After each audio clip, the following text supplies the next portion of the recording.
Hello, and welcome to the Sunday Pub.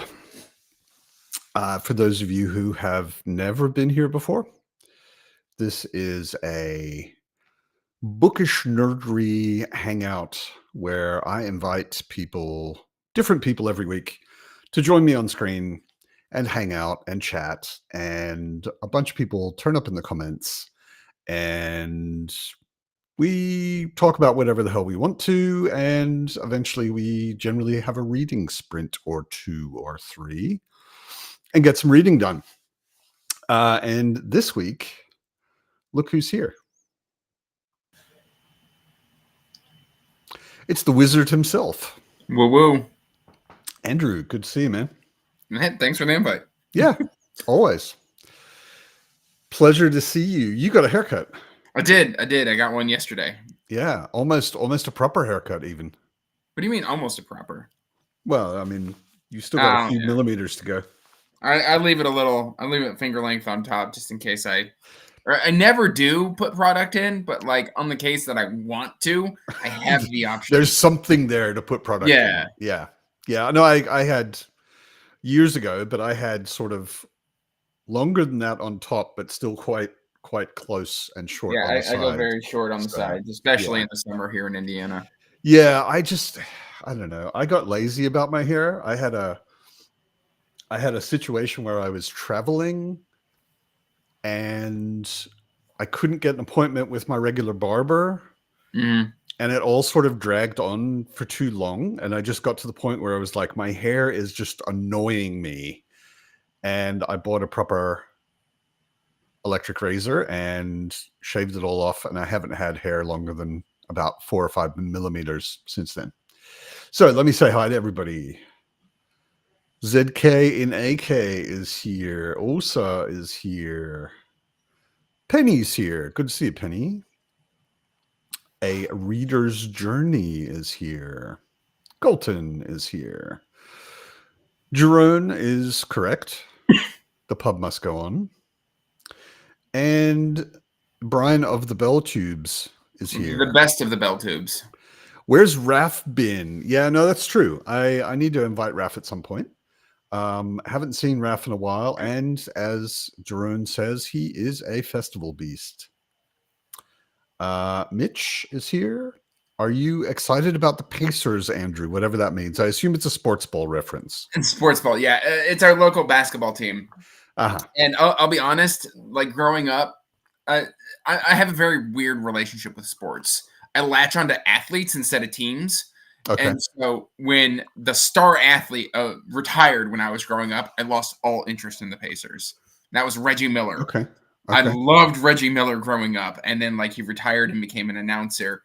And since then, like when Peyton Manning left the Colts, I stopped paying attention. Okay. Interesting. Yeah.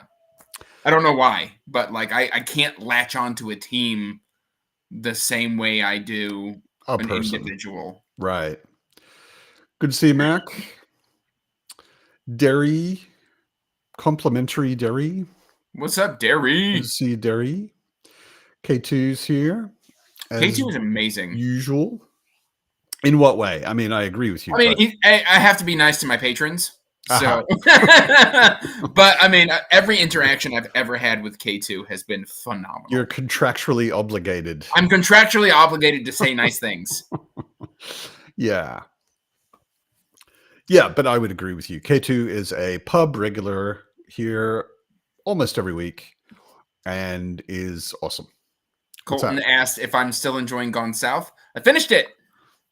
And I gave it 5 stars. Okay, wow. It's a complex 5 stars. It's not one of those ones where like you put down the book and you're like vibrating with energy because you've had such a good reading experience. Okay. It's one of the ones you put down and you're like, man, that was a journey. And I'm just going to let that percolate for months and months. And it's just, even I finished it last week and I'm still like satisfied. Okay. All right. I'm wanting to get into Mystery Walk next. I've been told Mystery Walk is the next one I have to do. I think I think that would probably more or less describe my experience with City of Last Chances by Adrian Tchaikovsky. Okay, that's fair. It was also a book where I wasn't. It didn't grab me by the throat and make me want to read it all the time, but it stuck with me. That was my. So the problem is I haven't officially DNF'd the book. It just didn't pull me into the book. Yeah.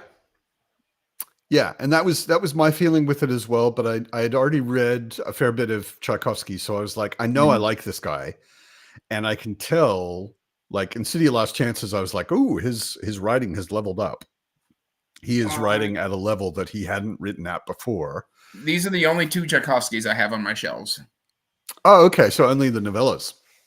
I resonate with his short fiction like more so than unless we're talking about like Empire in Black and Gold. I loved Empire in Black and Gold. I just recently bought the first 3 books of Shadows of the Apt and have not started yet. I got but to book 4, and book 4 is an ending, but it's not the ending. It's like an arc. Yeah, the problem is I hit that ending and it was like a brick wall. And then like okay. Knowing me, I critique everything, and everyone's just like, "Oh, don't continue the series because everything you're complaining about is just more of it." There's just more of that. And okay. I'm like, okay. Yes, Derry, I have K9 right here. He's the best boy. So you're a Whovian. I am a Whovian. I assume. My mom got me into Doctor Who before she died. Oh, and I actually I knew that because I have noticed the sonic screwdriver on your shelf. Yeah, I've got a Starship Enterprise here. I've got a benchmark test kind of TARDIS 3D printer thing here. Okay, cool. And there's actually a little K9 there as well. Yeah, cute. I've got a Doctor Who sign right here.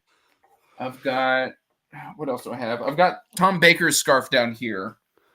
My lightsaber's here. My sonic screwdriver is here. Yeah. What else do I have? I've got other things, other places. I don't know where anything is anymore since I'm. You're officially a nerd. Yeah, I'm a nerd. But I've been loving that. Like the current season of Doctor Who is the best that it's been in probably 4 or 5 years. Yeah, Derry and I have talked about this before. I've got a very fragmented history and with Doctor Who. Speaking of Doctor Who, it's Evie. Oh, not that listen, there's any connection. I could not stand for Andrew to be on here without me yelling at him. So. Oh, okay. Why do you think I have alcohol? It's the only way I can deal with myself too. Should I go get some alcohol as well? I mean, sure. I've only got. I mean, this is not vodka. Yeah, it's just water. If that was vodka, I would. I can tell you a story about my Ukrainian ex and her father. That's too much vodka. They serve vodka not quite in pint glasses, but in larger glasses than you should serve vodka in. And I had to, because I was the boyfriend of his daughter, I had to keep up with him. So, oh no, thanks. Wow, yeah, you get a new tattoo, Evie? I did. Show Andrew, you don't follow me on Instagram. This is bullshit. Show. Do I not? I used to. Get closer to the camera so we can see it. I'll just bring the camera closer. Ooh. Oh, the last unicorn? Yeah, buddy. It's your first unicorn and probably your last unicorn. I mean, cool. Sure. Yeah. Cool. Nice. I follow you on Instagram. I know I was being sarcastic, but I was. Oh, you made me second guess myself. I don't ever even open Instagram, so. The only Peter S. Beagle I've read so far is I'm Afraid You've Got Dragons. I have that. Wait, it's okay.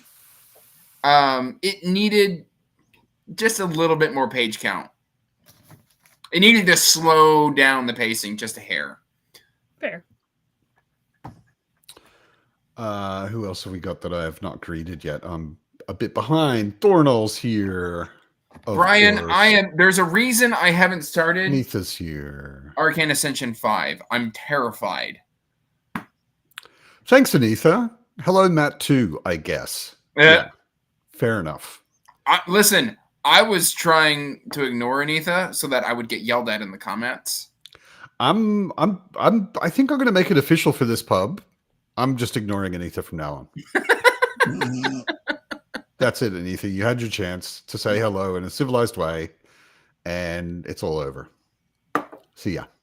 She's my cousin in chaos. My comrade in arms. Thornall formally requests Derry's face on the screen. Derry was, of course, invited. And Derry, it's storming like crazy in Wellington today, apparently. And Derry has decided to stay cozy and warm in bed, which I can 100% understand. So, yeah. No Derry on screen today. But she'll be back soon, no doubt. That's the stuffed unicorn from The Witcher in Mitch's headcanon. That's hilarious. I don't know if now I need to... you have to be a video game player to get the reference. Yeah. Oh, okay. Yeah. You have to have played The Witcher 3. And romanced Yennefer. And you romanced Yennefer. Yeah, exactly. Is it Yennefer? I think it's Yennefer. I'm pretty sure it's Yennefer, yeah. Because I don't think that happens with Triss. No, Okay. It's a Yennefer scene. Hi, Daniel. Which, in that game, I always went for Triss. I did too. I didn't like Yennefer's attitude. No, I did 2 playthroughs. And I think in one of them, I actually consciously decided, okay, I'm gonna romance Yennefer. And I got up to a certain point and I was like, Yennefer just constantly annoys me though. And I switched. Yeah. Triss was like, I was always just much happier with Triss. Yeah. Triss is definitely a lot less trouble. Apparently the unicorn is also in the... Is it in the books? I don't know. I DNF. The Witcher series is part of the reason my channel exists, because I had opinions. Yeah, no, I've also got opinions. I haven't got really firm opinions. I liked the short stories. Yeah, no, the short stories were great. Blood Vows is also kind of solid. Started to get into the novels, and I was like, it's just not grabbing me, really. It's like... Well, it stopped being about being a Witcher, and it became more about politics, and Ciri, and Yennefer, and courtly balls, and a bunch of sex. Yeah. Vera was on here a few pubs ago, and gave actually a very interesting little lecture, being the biggest Witcher fan on BookTube, I think, about why and what he was doing and all of that. And I was like, it's all super interesting, just not that interesting in a novel. Yeah. Sure. It's interesting to hear the background and everything, but yeah. To also crappy in Toronto. You guys are not reading her comments. I will read her comments. What are you guys reading? Matt? I'm going to have to mute you because we're ignoring Anitha. Go ahead. Sorry. You don't speak for me. It's fine. No, I'm just kidding. I can turn your microphone off though. I know. So I know that in your thumbnail it says Blood of Dragons, but I assumed that you would already be done by now. Why would he be done? It's terrible. No, it's actually really awesome, and I'm super enjoying it. But I haven't been. I mean, I made that thumbnail today, so I'm still reading the book I was 4 hours ago, basically. How dare I? Yeah, no, I've been going through the Rainwall Chronicles really fast, actually. And really enjoying it. And I'm still reading Blood of Dragons, but I'm almost exactly in the middle, it looks like. Oh, nice. And it's good. I'm so many things in this book are making me angry, but like not in a bad way. I'm not angry at Hob. I'm angry at the characters. I'm not angry at Hob. I'm not angry at Hob. I just don't like the characters. Yeah, there are a lot of characters I like, and there are a lot of characters I love hating. I don't love to hate the characters. I just hate the characters. Oh well. What are you reading, Evie? Before I share that, I'm going to agree Andrew, with is Gary. that part of a series that Tchaikovsky? Yeah. Book 2 is coming out 2 months. Oh, I thought that was a standalone. Oops. Yeah, so did I. But the Malevolent 8 is dropping in August. Oh, all right. Yeah. So I'm reading the last book of the Earthsea series, The Other Wind. I am already. Cool. I have literally 100 pages left. So same. I started yesterday morning. So consumed to say the least. If I don't finish it today, I'm going to be so disappointed in myself. We will all be disappointed in you. I mean, what is that? Listen, when is everyone not disappointed in me as standard? This is Black Wind by F. Paul Wilson. Got it. Okay. And because I'm crazy, I'm 80% into this. Why is that? Rise of the Automated Empire. Okay. Final Assembly by Dennis Myers. All right. The title seems familiar, but yeah. It's a futuristic sci-fi. Andrew won't shut up about it. That's why it sounds familiar. Andrew won't shut up. It's probably true. It's possibly. It's got some really interesting ideas. The one thing that I find lackluster with the story is it has a tendency to tell instead of show when it comes to certain emotions. Yeah. I don't think the author's quite mastered that yet, but the ideas and the premise and where things are progressing are very, very good. Cool. Yeah, I am really enjoying this whole series. But I'm getting to the point where I'm looking forward to finishing it. Not because I'm not liking it, but just like I'm close enough to the end that I'm like, okay, this, like, I know we're on the last curve. I know we're almost wrapping this up, and I'm kind of getting impatient for that, so I can start something else. I'm not going to go straight into Fitz and the Fool. I'm definitely going to take a Robin Hood break after Rain Wilds, and I'm not making any promises. But listen, I'm just saying, Matt, just as long as when you finally do just saying, the Fool, yeah, that you don't say that you have to start over again. I'm not going to leave it that long. Okay. I mean, I started the entire Realm of the Elderlings reread a year and a half ago ish, 2 years maybe, and I'm certainly not leaving it that long. I just for each of the sub series, I kind of want a break. Yeah. What's my favorite? What's my favorite sub series? Anita is so. I thought we were ignoring Anita. Anita is so loud in the comments; she's impossible to ignore. I can just hear her yelling these questions at me.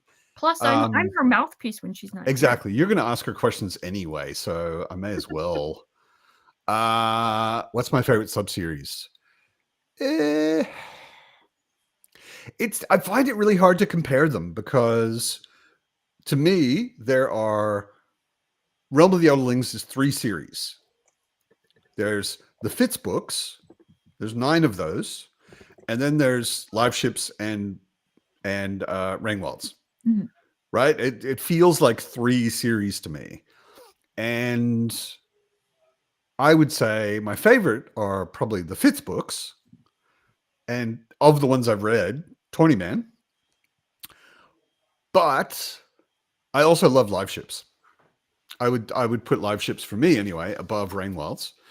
But I'm not sure I'd put it above Tawny Man. It's just really hard to compare them because Tawny Man is so focused on Fitz and the Fool, whereas Live Ships is just a totally different kind of story, you know, with so many different interesting characters and so much crazy shit going on. So I don't know. I mean, for me, it's probably... I'm going to say Farseer because I remember Farseer more fondly at this point, this far removed. Then it would probably go Tawny Man, Live Ships. I'm going to say Rain Wild and then Fitz and the Fool. Really? Fitz and the Fool was your least favorite, even below Rainwalds. He also thinks only the first 9 books are valid and to be in existence. I have issues. Well, yeah, okay. So you like to get reactionary to my thoughts on Realm of the Elderlings. I love this comment from. You're inflammatory. Derry. Well, no, I'm not. I think the writing craft in Fitz and the Fool is worse. Structurally, I'm not talking about the characters. I'm not talking about the story. I'm talking about the mechanics of the story are clunky. I can literally point to a section and go, that split the party right there.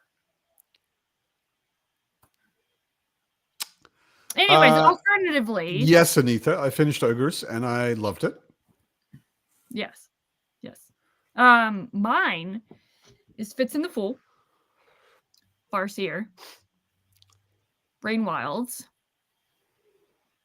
Live Ship Tiny Man. Tiny Man last, really? Okay. And that's how you know Evie is wrong. Evie sounded a lot more right than you did. Okay, sure. Up until she said Fitz and the Fool last. I haven't read Fitz and the Fool yet. That's the only part I haven't read yet.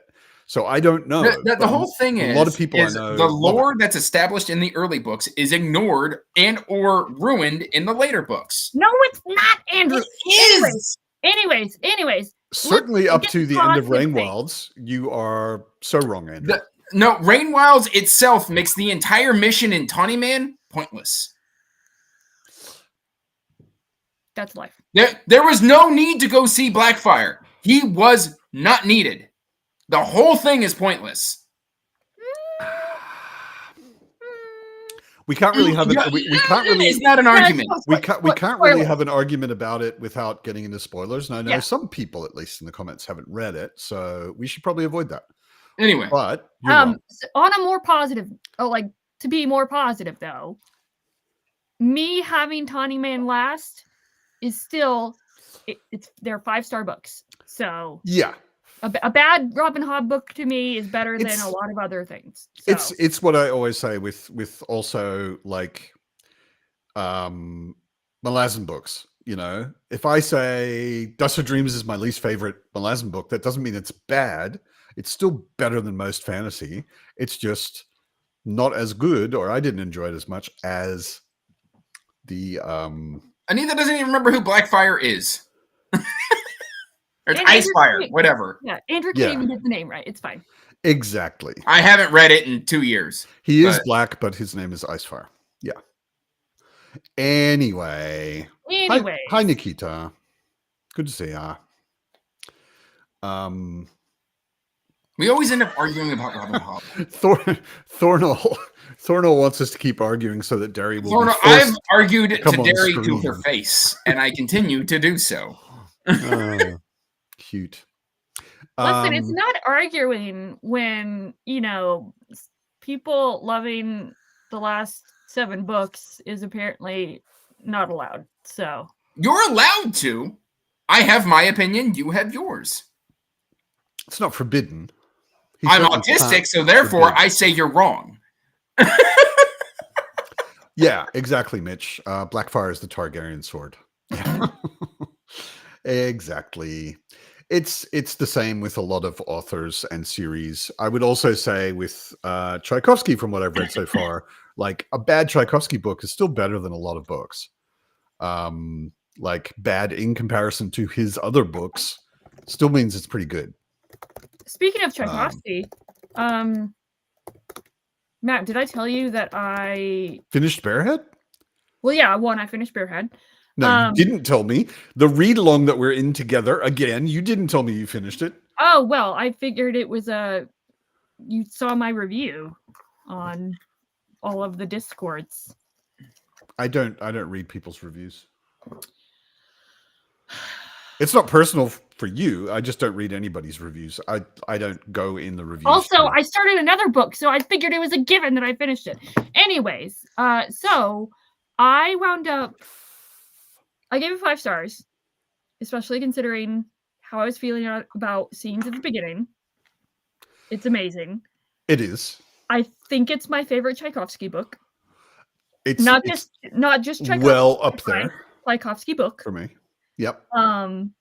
Days of Shattered Faith has been dethroned, I think, at this point. Goodness. Wow.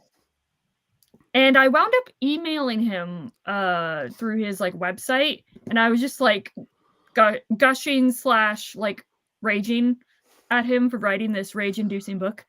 And he was like, what did he say? He did respond back. He emailed me back, and he was like, what was it he said? Let me find the email. Dadgummit. Hold on. I'm gonna write him. I'm gonna text him after we're done and say, dude, that crazy woman that wrote to you about Bearhead, she's a good friend of mine. Yeah, so he's like, thank you. So here's what I sent. I was like, having just finished Bearhead, I wanted to reach out and offer my gratitude. I'm grateful for all your works, of course. With Bearhead in particular, I felt utter and absolute visceral rage and terror for the mental and physical assault and the ever-present potential of assault to, I guess light spoilers, but this is from chapter 2, to please Thompson of Carroll as a human being and especially as a woman. For Jimmy and his loss of control of himself and feeling trapped in his own body, and justifiably so. Especially reading this book in the current political climate has been cathartic as well as invigorating to take action and positive change in the world. And then he responded back, he's like, thank you. I'm glad you enjoyed the book. For a given and appropriate level of enjoy, it was a rough, angry writing experience for sure. Yeah. I now have his email and I can like send him random emails and be a stalker, and it's great. I'm not going to do that. For legal purposes, I'm not going to do that, to be clear. If in the future Adrian Tchaikovsky has an unidentified stalker, it is not Evie. Correct. This is correct. It's always going to be Matt. It's fine. No, I just write him bullshit all the time whenever I read one of his books. Who's the author of Bearhead? Adrian Tchaikovsky. And it's 2 words, Bearhead. And is that one of the Dogs of Wars? It is the second book in the Dogs of War trilogy. The first one is Dogs of War, and the third one is Bee Speaker, coming out next month. Yeah. I thought it was done. No, the third one's coming out in 2 weeks, approximately. 3 weeks. Well, 2 weeks for me. 2 weeks for you and a bit longer for me. Yeah. And his name is not Asian Tchaikovsky. It's Adrian Tchaikovsky. Anita. Yeah, Anita corrected herself. Stupid autocorrect. He's extremely not Asian. He's so British. He's got the most aggressive eyebrows of anybody this century. He has. When I met him, one of the first things I said to him is, dude, I'm a little disappointed. And he was like, why? I was like, it looks like you trimmed your eyebrows recently. I was like, I've seen all the photos. I was expecting like my fingers could fit behind them eyebrows. And he was like, he laughed. He thought that was at least slightly amusing. Or he was just being British and polite. I don't know. Aslan, I am not saying it's better than Tyrant Philosophers. So I've found this about myself. Yes, Evie is dictating what you must like to the world. That doesn't surprise me. Sorry, Evie. Go on. No, so what I've found about my favorite books is if I have a emotional or visceral reaction to them and I enjoy the experience, the reading experience, then it's going to be like a better book. Like it's going to be gives it the leg up. Days of Shattered Faith, though, was like written specifically and only for me. So nobody else needs to bother reading it. Yeah, exactly. Okay. You know, or at least go through me as the conduit of like, if you have questions, if you need the correct opinion on something, just ask me about Days of Shattered Faith, and I will let you know. I'll explain to you. Okay, cool. How you should feel as a reader reading that book. All right. Which is something that no reviewer should ever dictate to anybody. No. Listen, good thing I'm not a reviewer, Andrew. That's bad reviewing. So it's also one of those constant questions. I'm a mod on a gaming Discord, and people come on in the game and they're like, "Is this or this better?" And you're like, "It's a complicated enough game that it really depends on what you want and why you're doing it, what your goals are, and like, there's no better." Hi, Josh. What's up, Josh? Hey, Matt. Hey, guys. Good to see you, man. Good to see you all. Thanks for joining. What are My you pleasure. reading now that you've finished Tori and the Minton's books? I'm reading Isabel by Gavriel Kay. It'll be my last Kay book. I've read everything now until Oh, wow. until Tuesday when Written in the Dark comes out. I didn't realize that. How are you liking Isabel?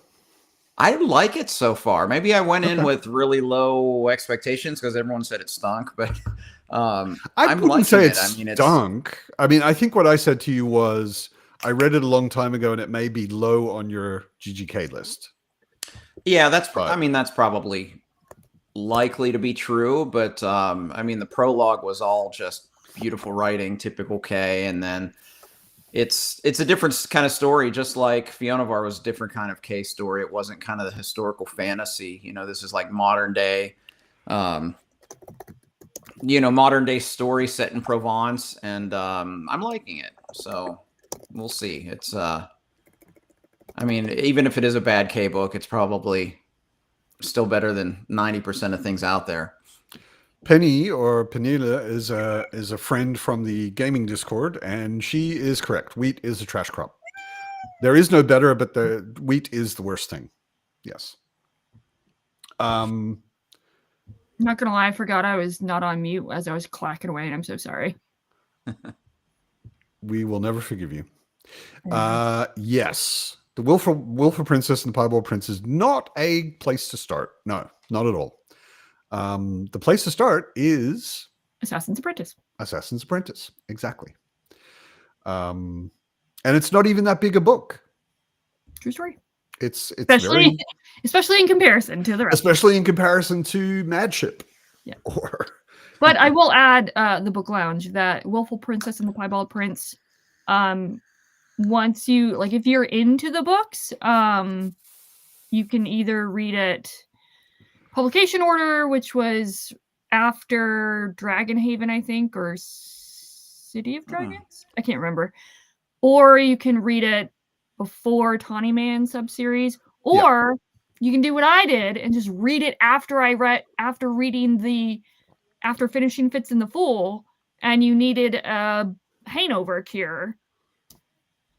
And it was Willful Princess and. But if you're just starting Realm of the Elderlings now, I would strongly recommend that you read it after Live Ships, before 20 Men, because it does fill in some things that are relevant once you get into 20 Men.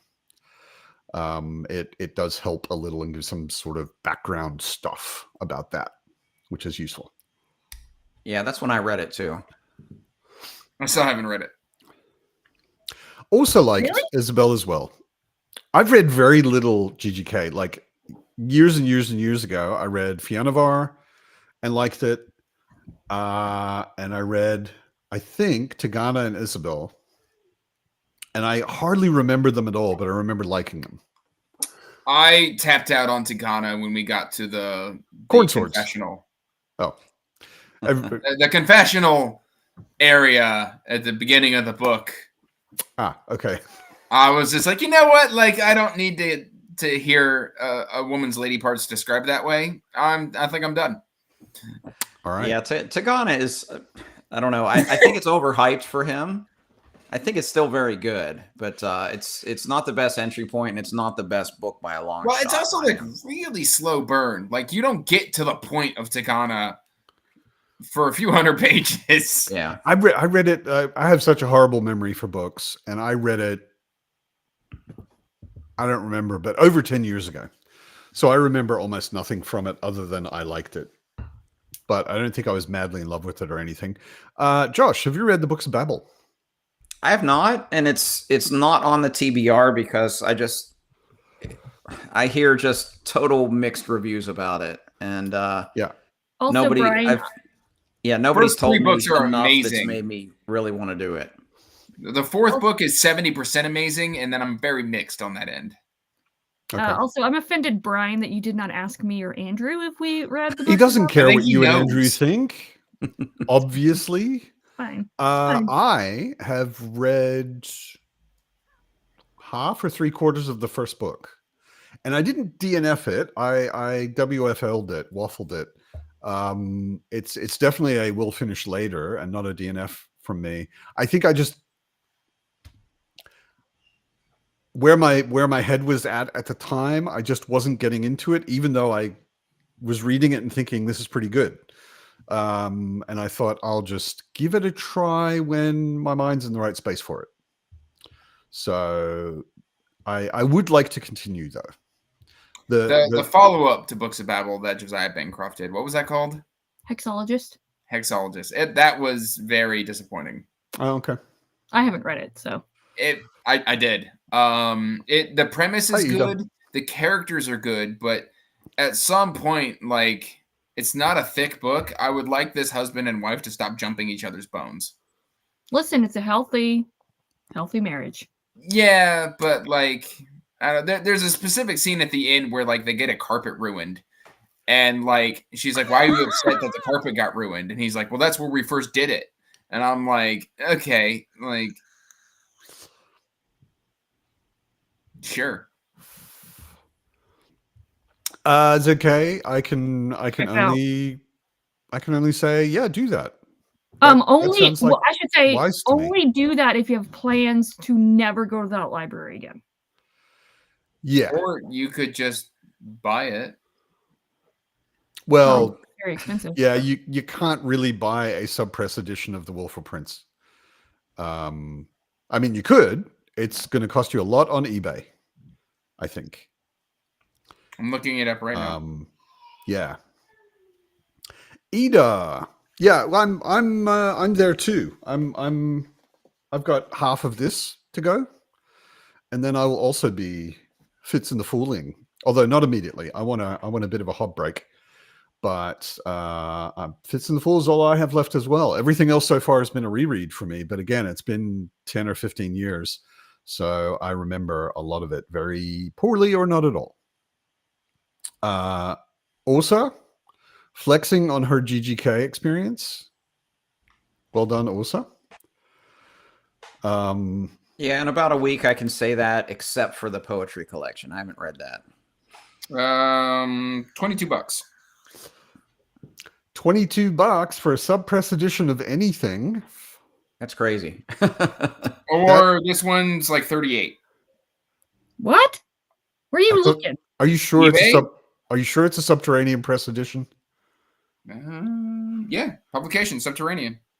Wow. Okay. Normally $30. their stuff goes like triple price the next day, kind of thing. I'm gonna be right back. Yeah, Tagana is very mixed. Put it that way. There's a reason why Kyle has popularized the name Midgana. Anita loves your reviews, Josh. Little feedback. Oh, thank you. I haven't watched it yet. I saw it pop up on the Fireside. I haven't watched it yet. But I take it you enjoyed Tori's book and the Minton's book. Oh, yes. Yeah. I wouldn't have spotlighted them if I didn't like them a lot. Yeah. But yeah, no, Tori's book went down so fast. It was just such a page turner. And actually the Minton's book as well, for it being a 600-page book, I only read it in a few days because it just had such a story that grabbed me. So somebody asked, I forget who it was, but I saw the question. Oh, it was Aslan. Where would you, Josh, recommend starting with GGK? I think Lions of Al-Rasan is the best starting point. Which is basically what Rabin said. Yeah. As well. Whoops. I agree. Yeah, or Song for Arbonne. Yeah. Yeah, I usually say Lions just because Lions is a little bit more universally loved than Arbonne. Arbonne's my favorite book of his, but it seems like there's more universal love for Lions than Arbonne. Okay. So. And I mean, all of his books, except Serantium, are single book standalones. Well, Fiannavar is a series. Serantium is 2 books that go together, but they're all separate from each other. Basically, I mean, there's some that the setting is shared. I mean, you could even look at Children of Earth and Sky and A Brightness Long Ago and All the Seas in the World are kind of the same setting, and there are some characters that cross over. But they there's are not like meaningful standalones, but story connections. not really. You don't It need helps. to have read any of them to get things in other books. No, not necessarily. I think Okay.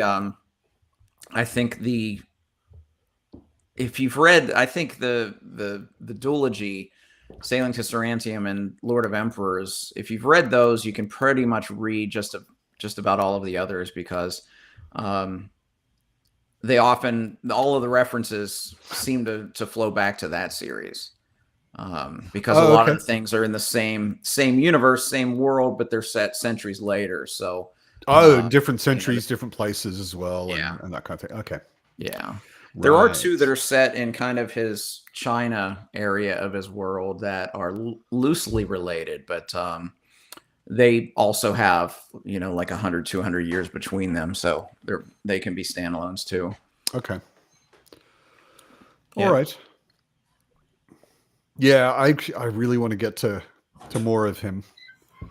I think I started reading him not too long after he started getting any kind of recognition, but back then he had very few books, and that's why I've only read Fiannavar and Tigana, and I think Isabel. This is the only one I have on my shelves now. Oh, it's greatness because it's Asian inspired, and that appeals to me. Yeah. Lions. Okay, Josh, you're here. Of course, Andrew can't just say he loved lions. No, I can't, because why does all the weird sex stuff have to be in Kay's books?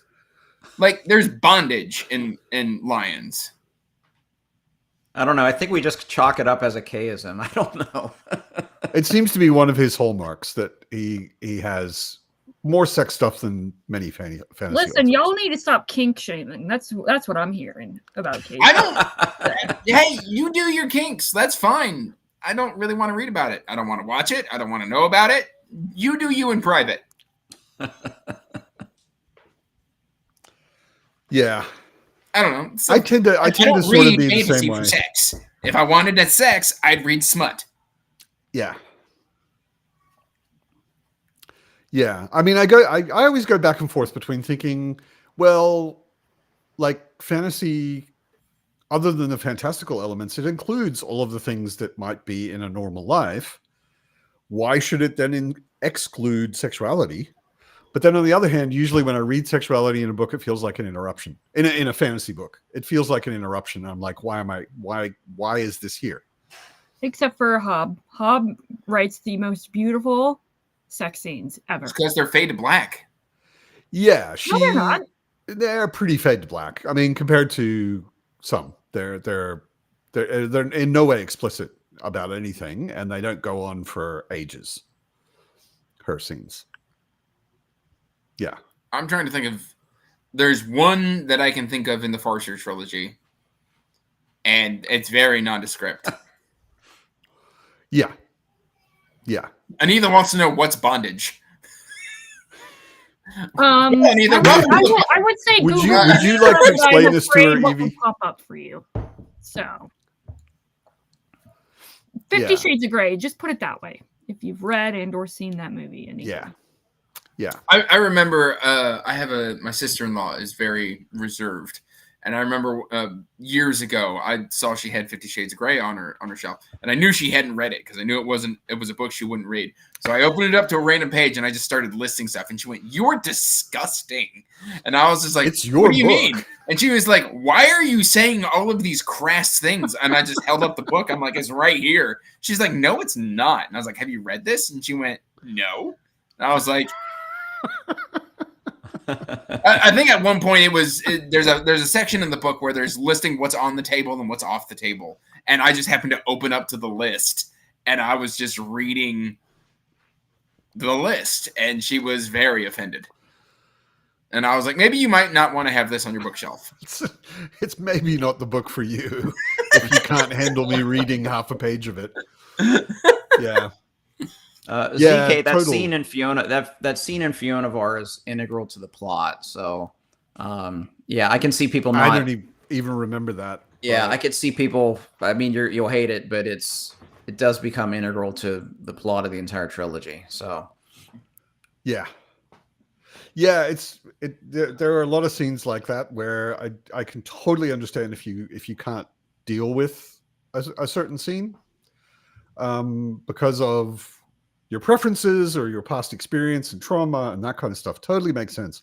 But there are scenes like that that are in some books, like Thomas Covenant is one that a lot of people have a problem with, which I can understand, but it's also absolutely integral to the character of Thomas Covenant and his arc and where the story goes and why and all that sort of stuff. So, yeah. And Evie, I was a little worried to start with, because for those of you who haven't caught it recently, Evie dusted me in the worst way possible on a buddy read. So on our immediately following buddy read, which was Bearhead by Adrian Tchaikovsky, I decided previously it was Ogres, by the way. The previous one was Ogres. I didn't even tell him that I had started it. I just told him, hey, look, I finished it. No, actually, you didn't even tell me you finished it. You posted somewhere that you had finished it, and I happened to see that. That's like an added layer of betrayal. It's Yeah, not exactly. even betrayal at that point. It's just No. It's just in the face. It's just like putting poison on the dagger before you backstab me. Yeah. Anyway, so she did that, and then when we decided to read Bearhead together, I thought, okay, fuck Evie, I'm going to read Bearhead in a day, and it was a day and a half. So I totally dusted Evie, and the first thing she said to me about it was, "Oh my god, there's a scene in here that's triggering me. I am crying from rage." And I was like, "Uh-oh." But despite those rather triggering scenes, it's now her favorite book in the universe. Well, favorite Tchaikovsky book. So, Certainly favorite Tchaikovsky book. So, just to be clear for everyone, there's a difference between sex scenes and assault scenes. They are not equivalent. Yeah, no. Also, I would just like to say I wasn't making a comparison directly between a consensual sex scene and a sexual assault scene. I was saying that triggering scenes do not necessarily mean that you can't enjoy the book. Correct. Yeah. That's what I was making. Yeah. I agree, Daniel, although I've not read all 10 because I've heard that the last 4 are garbage, but I have read all 6 twice. And I would also say, like, that is the kickoff for pretty much all of Thomas Covenant's arc. Makes a huge difference to everything. Yeah. Yeah, if they're plot relevant, that's the thing. Magic Nipple Crippler. Wow. I really don't remember Fianavar. The Rogue, yes. Fianavar. That's why I gave Greatcoats 1 star. I mean, it was already frustrating. Like, Trader's Blade was already frustrating for me. And then that...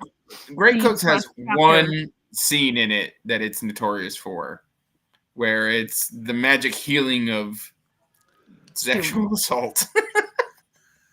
Yeah. It's not a good scene. I'm laughing because I don't know. It's embarrassing. I don't know how that made it past an editor.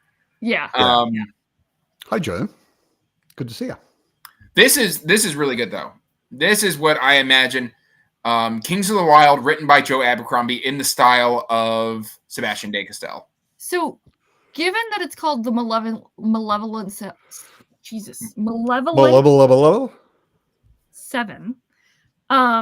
is it a fantasy western? No. Is it in any way inspired by the Western Malevolent Set or Magnificent? No. Jesus, which is inspired by Kurosawa's Seven Samurai? No, this is just 7 anti-heroes who have come together through circumstances to pull off a job. So that sounds like the Magnificent 7. Mm-hmm. Yeah, kind of. Sort of, but they're all wizards. Yeah, well, I mean, in the Magnificent Seven, if you boil it down to the base premise, if you get 7 individuals to go do a thing, then yes. Okay. But the next book is called The Malevolent 8. And the Malevolent 9. The 7 Samurai 11, plus 1. Ocean's 12. Ocean's I was going to say, it would be like Ocean's 11, Ocean's 12. Yeah. Yeah. Sorry to hear that, Anita. I can understand. That was a hard scene.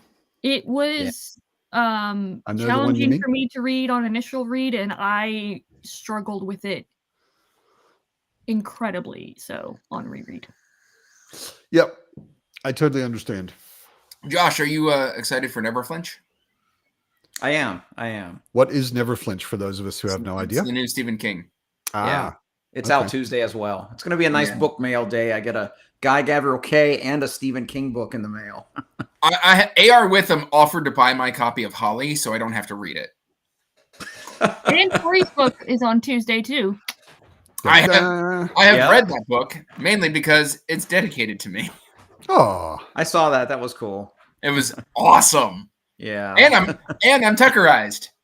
And it's a great book. So and it's an amazing book. Yeah. Yeah. That's the main question. Do the Malevolent Seven help a village defend itself? No. That sounded like a question mark. I've gotten to.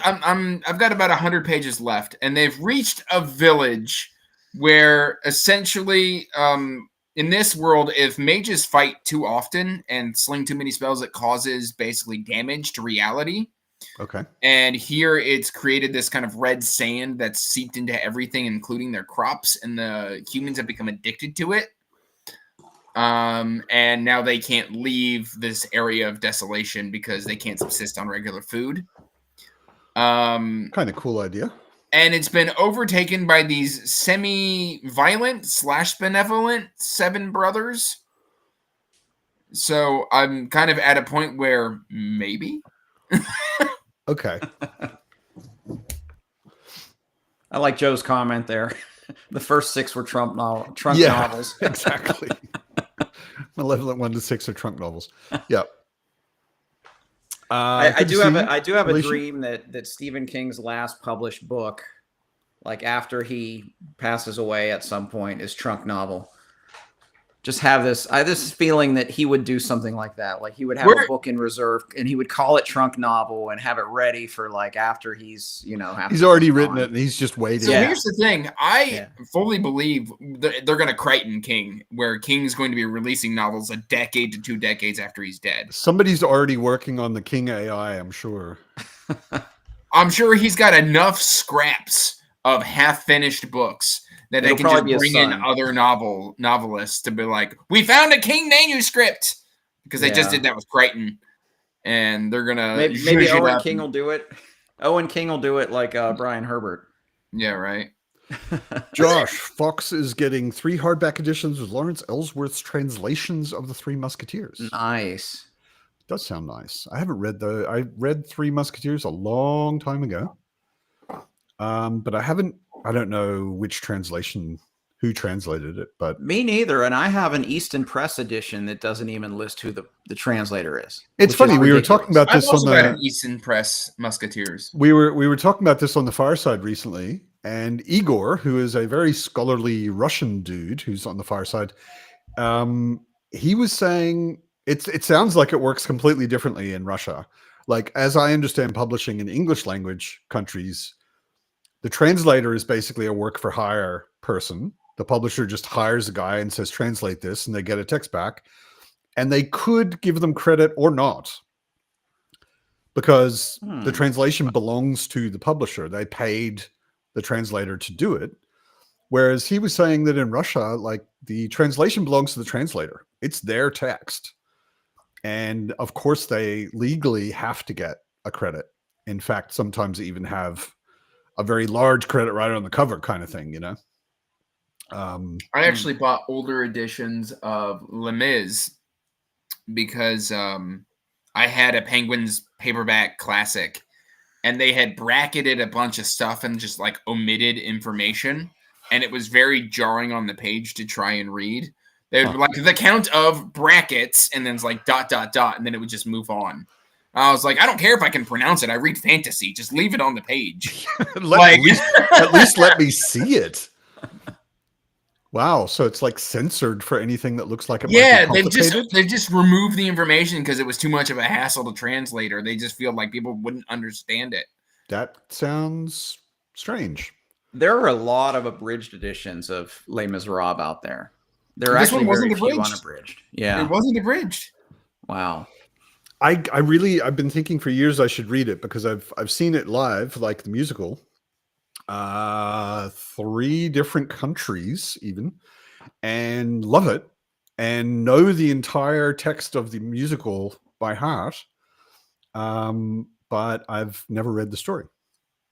And I already know it's a really good story. So I really liked it. It has typical 19th century Reach it. classics, tangents, Yeah. where you get a history of convents and the history of the sewers in Paris and a detailed recounting of the Battle of Waterloo and things like that. And a list of somebody's clothes Nice. and that kind of stuff. All very popular.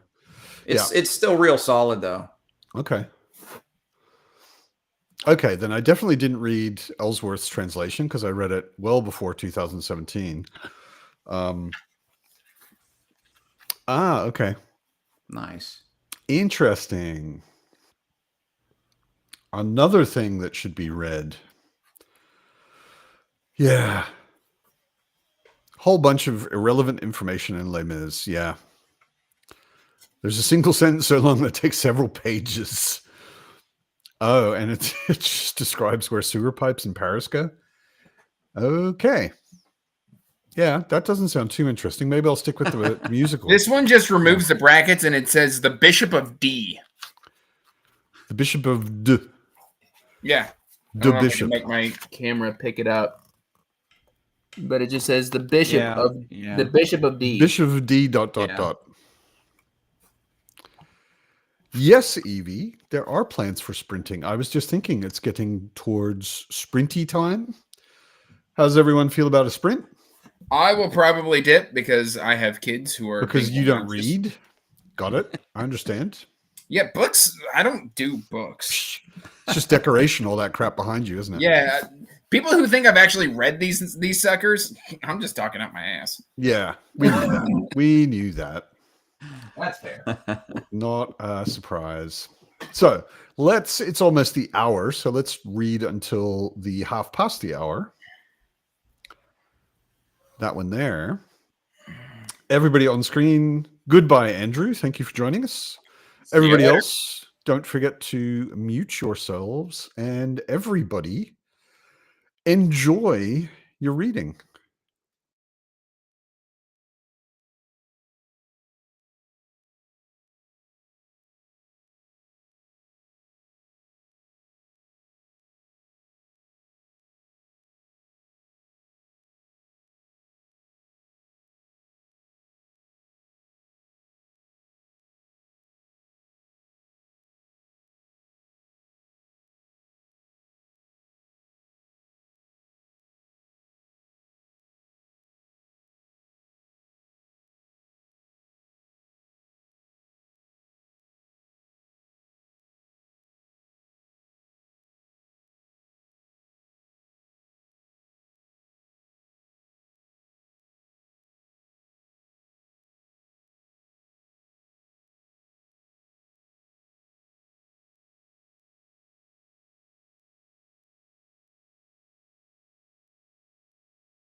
Hello. Hello. Welcome back. Yeah, how was everybody's reading? I read 10 whole pages. Oh my god. By the way, where's Fitz? I have not seen Fitz. Fitz was just on my lap while I was reading for a bit, but she is... Yeah, it's half an hour until she's meant to get food. So, of course, she's been freaking out for an hour already. You're already late. Yeah, exactly. I was really happy. I've not been that involved in Buddhism in a while. It's been sort of a complicated subject for me for a while. And recently, a friend told me that he and his family are going down to a place in southern Germany to see one of our teachers, who is this awesome Tibetan dude who I've seen many times and really, really like, Jigme Rinpoche, and convinced me to go with him. So I organized all of it, and then I asked my normal cat sitter, and she said, "Oh, I'm out of the country at that time." I was like, "Oh, great." But tonight I talked to my neighbors who are just across the hall or just across the stairwell from me, and they will do it for me. They will keep Fitz company and make sure that she does not starve in my absence. It says M-O-B. K2, not Mo. As in that on books. It does look like an E.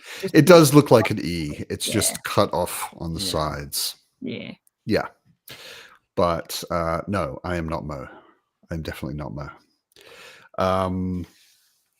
Yeah, so I was really happy about that this evening because it means I can go, actually. Nice. Which I'm looking forward to. That'll be in 2 weeks, and there will be no pub. The weekend of the 7th and 8th of June. I'll be out of town, so we'll skip the pub. Oh, man. The Blood of Dragons has gotten to a point, which I can't really talk about without spoiling a lot of important things, where I'm like, ah! In a good way or bad way? Both. Because there are really interesting good things and really interesting bad things going on at the same time. It's all sort of coming together. Lots of different tense things that have been kind of building up for the entire book the entire 4 books really are all sort of starting to converge. You said you were halfway through, so like what? Where are you About at now? halfway through-ish, yeah. Okay. But it's I can text you later, but it's very hard to say where I'm at without saying some very spoilery things. Yeah. But we can text about it later. I just remember the last 2 books of that sub-series seemed so much faster than the first 2. Like almost different writer faster. Like City of Dragons is one of the fastest paced books she's written. Apparently that's not the case for Matt, because you read Dragonhaven in like less than 48 hours or something, I feel like. Yeah, I read each of the 3 books so far in 2 days. Pretty much. I mean, I've got a lot of time on my hands right now. So I haven't been doing a whole lot more than reading. The first, I'd agree with you. The first 2 books are slow. The first 2 books are basically one book. And they're setup books. And that one book is like all set up. It's like introducing a whole bunch of new stuff and getting a lot of people in the right places and kicking off stuff. And it's only really at the end of Dragonhaven where it's like, okay, now the stuff that this series is about is happening, you know. But I found them quite engrossing, but they're mostly engaging character engrossing, not like a lot of stuff is happening engrossing. And then City of Dragons is, like you said, it's one of our fastest paced books. There's tons of stuff going on. All of a sudden it moves pretty fast. Yeah. Me too, Daniel. I read the first book and then kind of hit a point where, or hit a mood which wasn't really conducive to continuing. Not because of the books at all. I really liked the first one, but I really want to continue.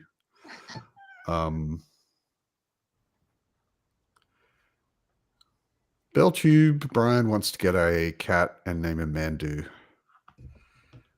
Rock the Bob Seger song to him. I don't know Bob Seger well enough to know what you're talking about. Unfortunately.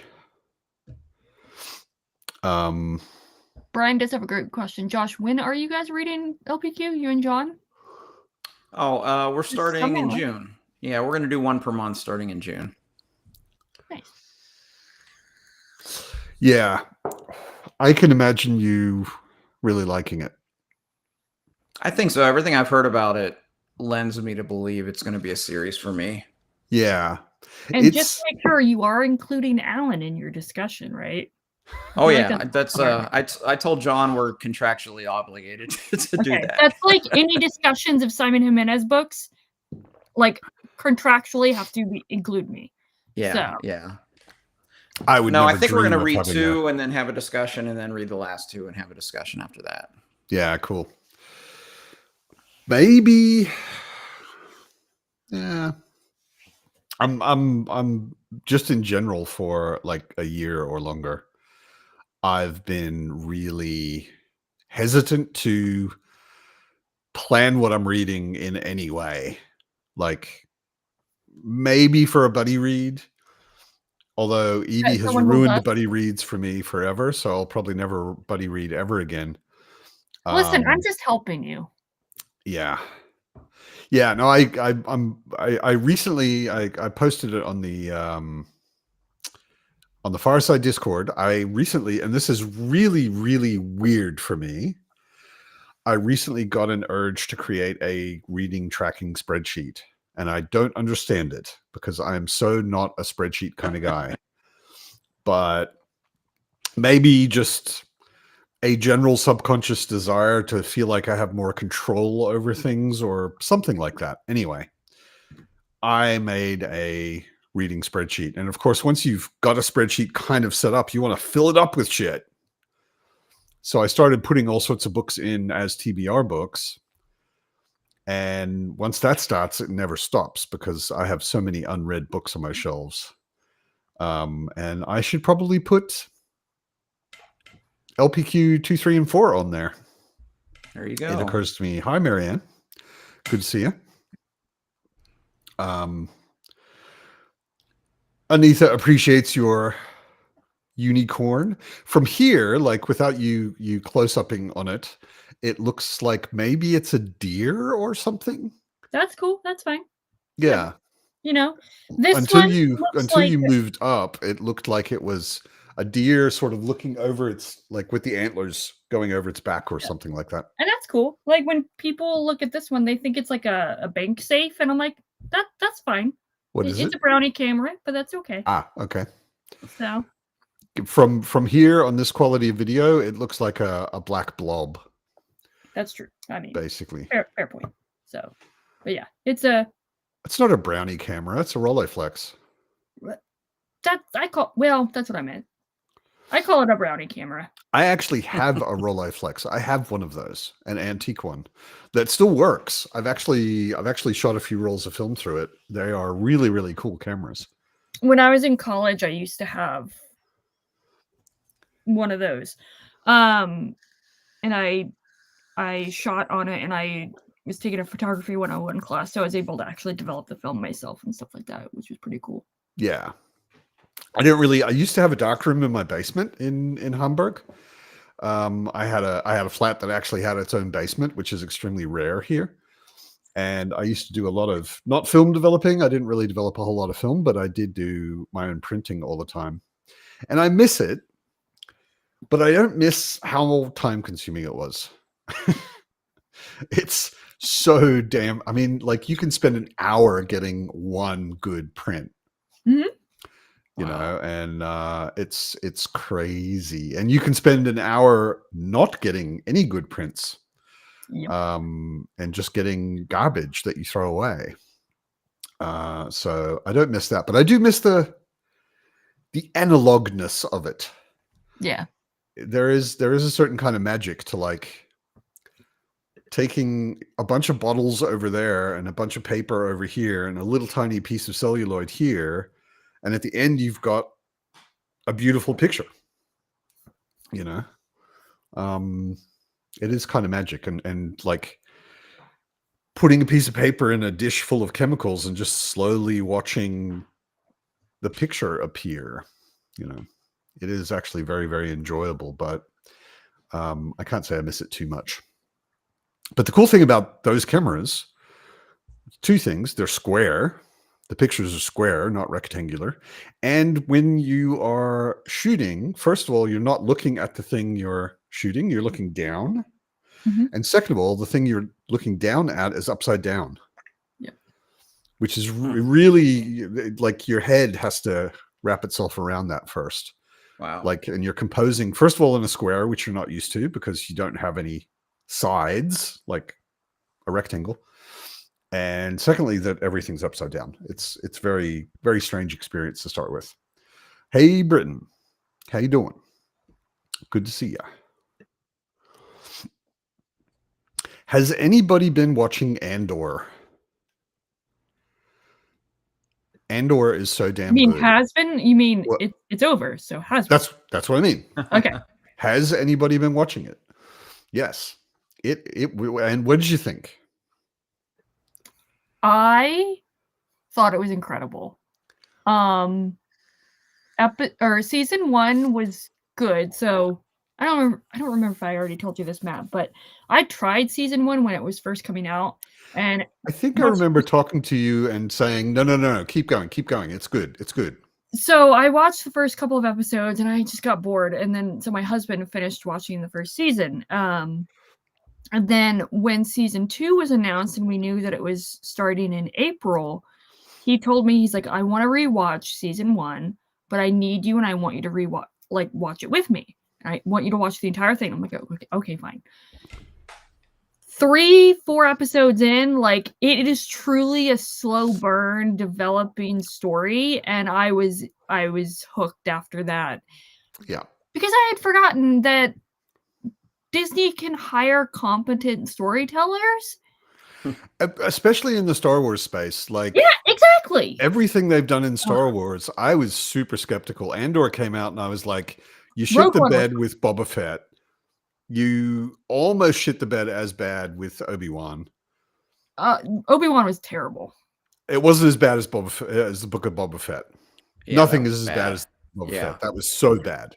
It was cheesy, confusing. It was just like, it was bad in every way that something like that could be bad. The last season of the Clone Wars is the best thing they've done. You haven't watched Andor.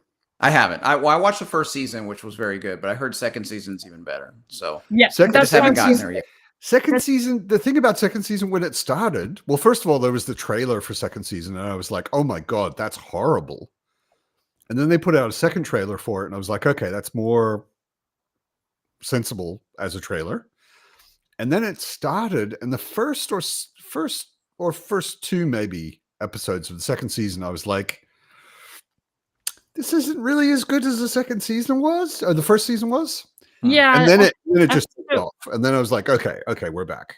This is good. yeah, that's what I was gonna say. Is like season 1, like, slow burn. I finally got into it. It was great. Yeah. But season 2 was incredible. My husband, when we were watching season 2, so the way that they made up season 2, is, for anyone that hasn't watched season 2 yet, is there are time jumps and between each 3 episodes. So there's 3 episode arcs over there. That was interesting. I thought that was a I really did- interesting structure. Yeah. I did like that, because they Yeah. had to cover a lot of time. They had four between years to literally cover. Yeah. Rogue One. Yeah. So the first 3 episodes were like, a lot of people hated them, apparently, including my husband. He's like, the second episode was pointless. They're in the jungle.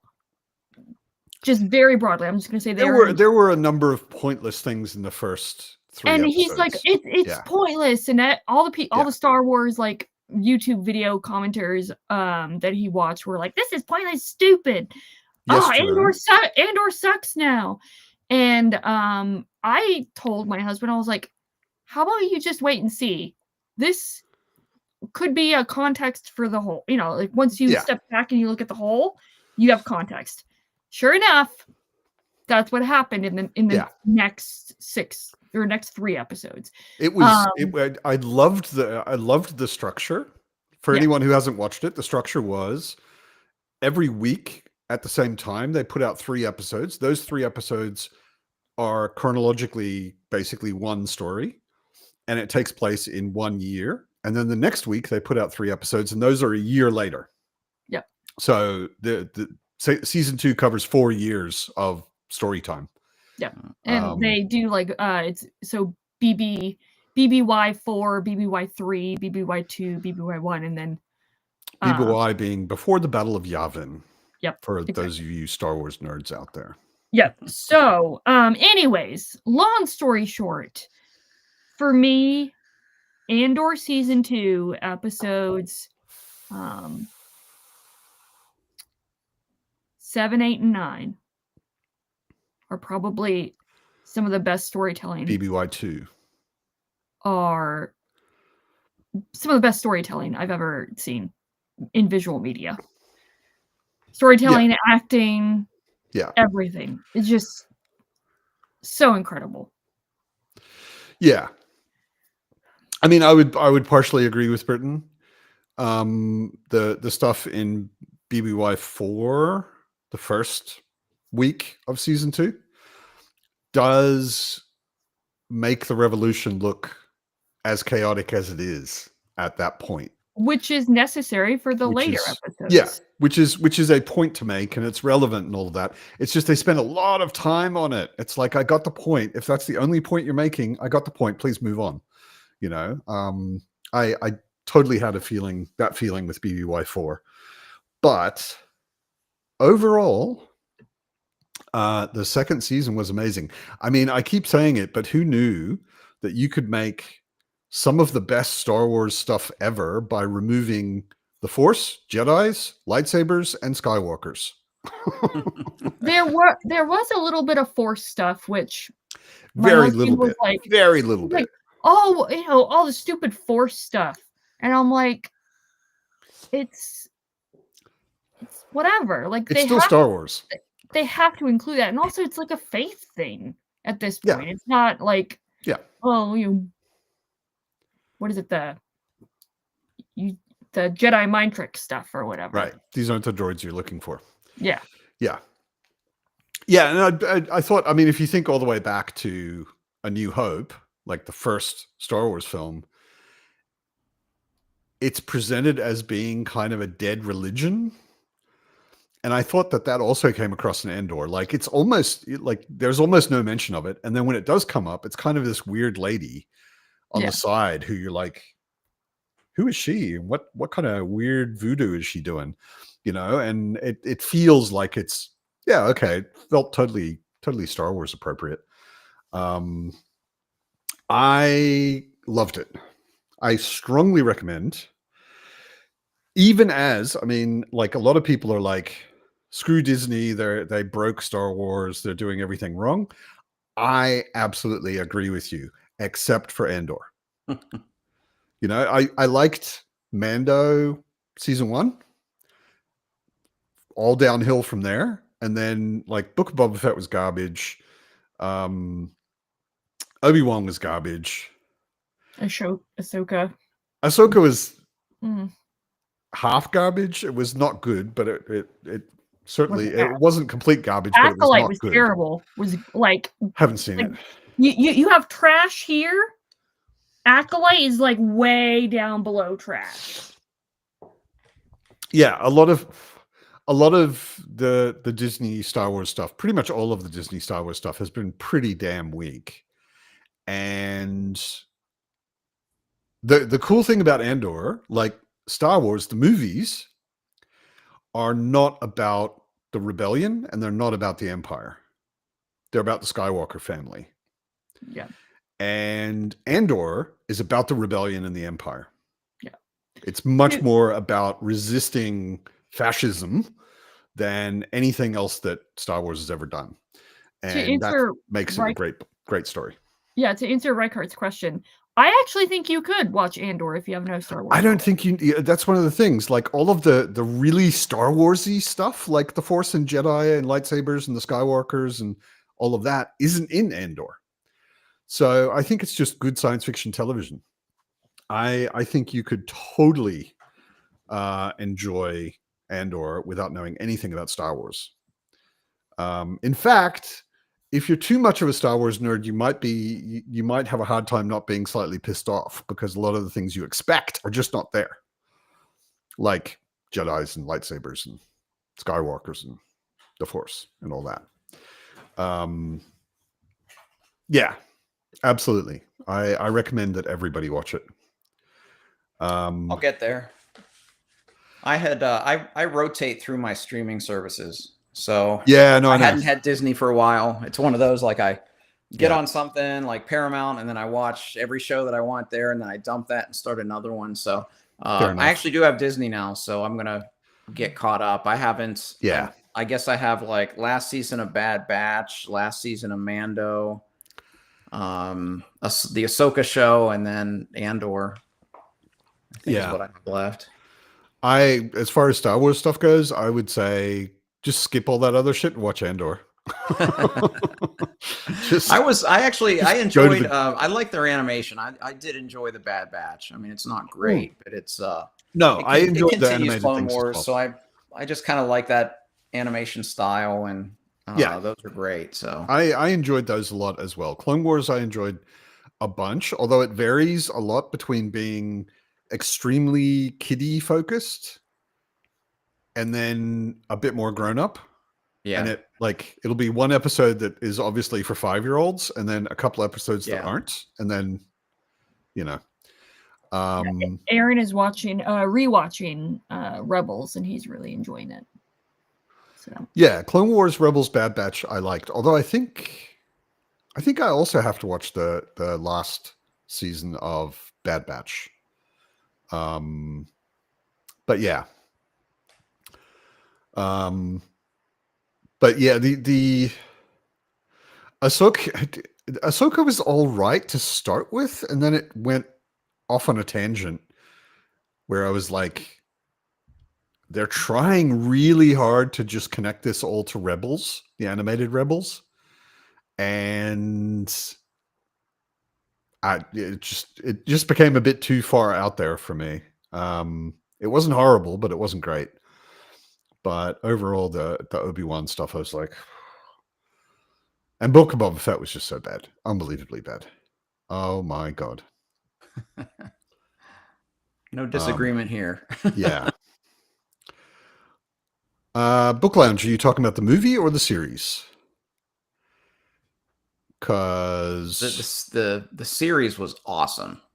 The series was really good. The movie I was a bit half on, but the series was pretty good. And I thought they did the right thing in that it's not The Watchmen. Yeah. It's in the same universe, but it's later and it's different characters and there's some overlap, but it's not. And I love that they asked. That was Damon Lindelof that did that, and they asked him to do a second season. He said no. He said no. He said no. I told the season I wanted. I learned from Lost. Like, if I got a good ending, I'm done. Yeah, so, fair enough. Yeah, Colton, I can understand, but watch Andor. A lot of people have, yeah. I mean, I would almost say it's also not really Star Wars in a way, and that's part of what makes it good.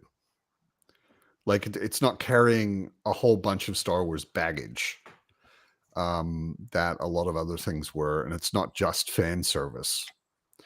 It's doing something interesting. Yeah.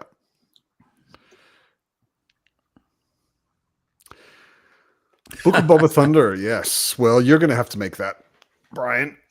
Evie asked. Book of Boba Tea. Tea. There's Fitz. She loves being picked up and shown to the camera. It's her favorite thing. Is that sarcasm? I feel like that's sarcasm. That's why I have to hold her so tightly. Otherwise, she would just run away. No, if I keep stroking her jaw, She will she'll tolerate. sit still for that until I stop, and then she'll run away because she likes that a lot. There you go, Fitz. There you go. Yeah. Josh, you need to get a cat so this can turn into just a cat stream. Exactly. We can just talk about cats. Yeah, my hours aren't good for a pet, so True. Yeah. Yeah. Yeah, that was kind of hilarious. The Mandalorian episodes of the Book of Boba Fett were the only good episodes of the Book of Boba Fett. And they even like I'm very visual and like I'm a designer, so I'm very aware of what people are doing visually in shows. And I was like, the Mandalorian episode started and I immediately went, this looks different.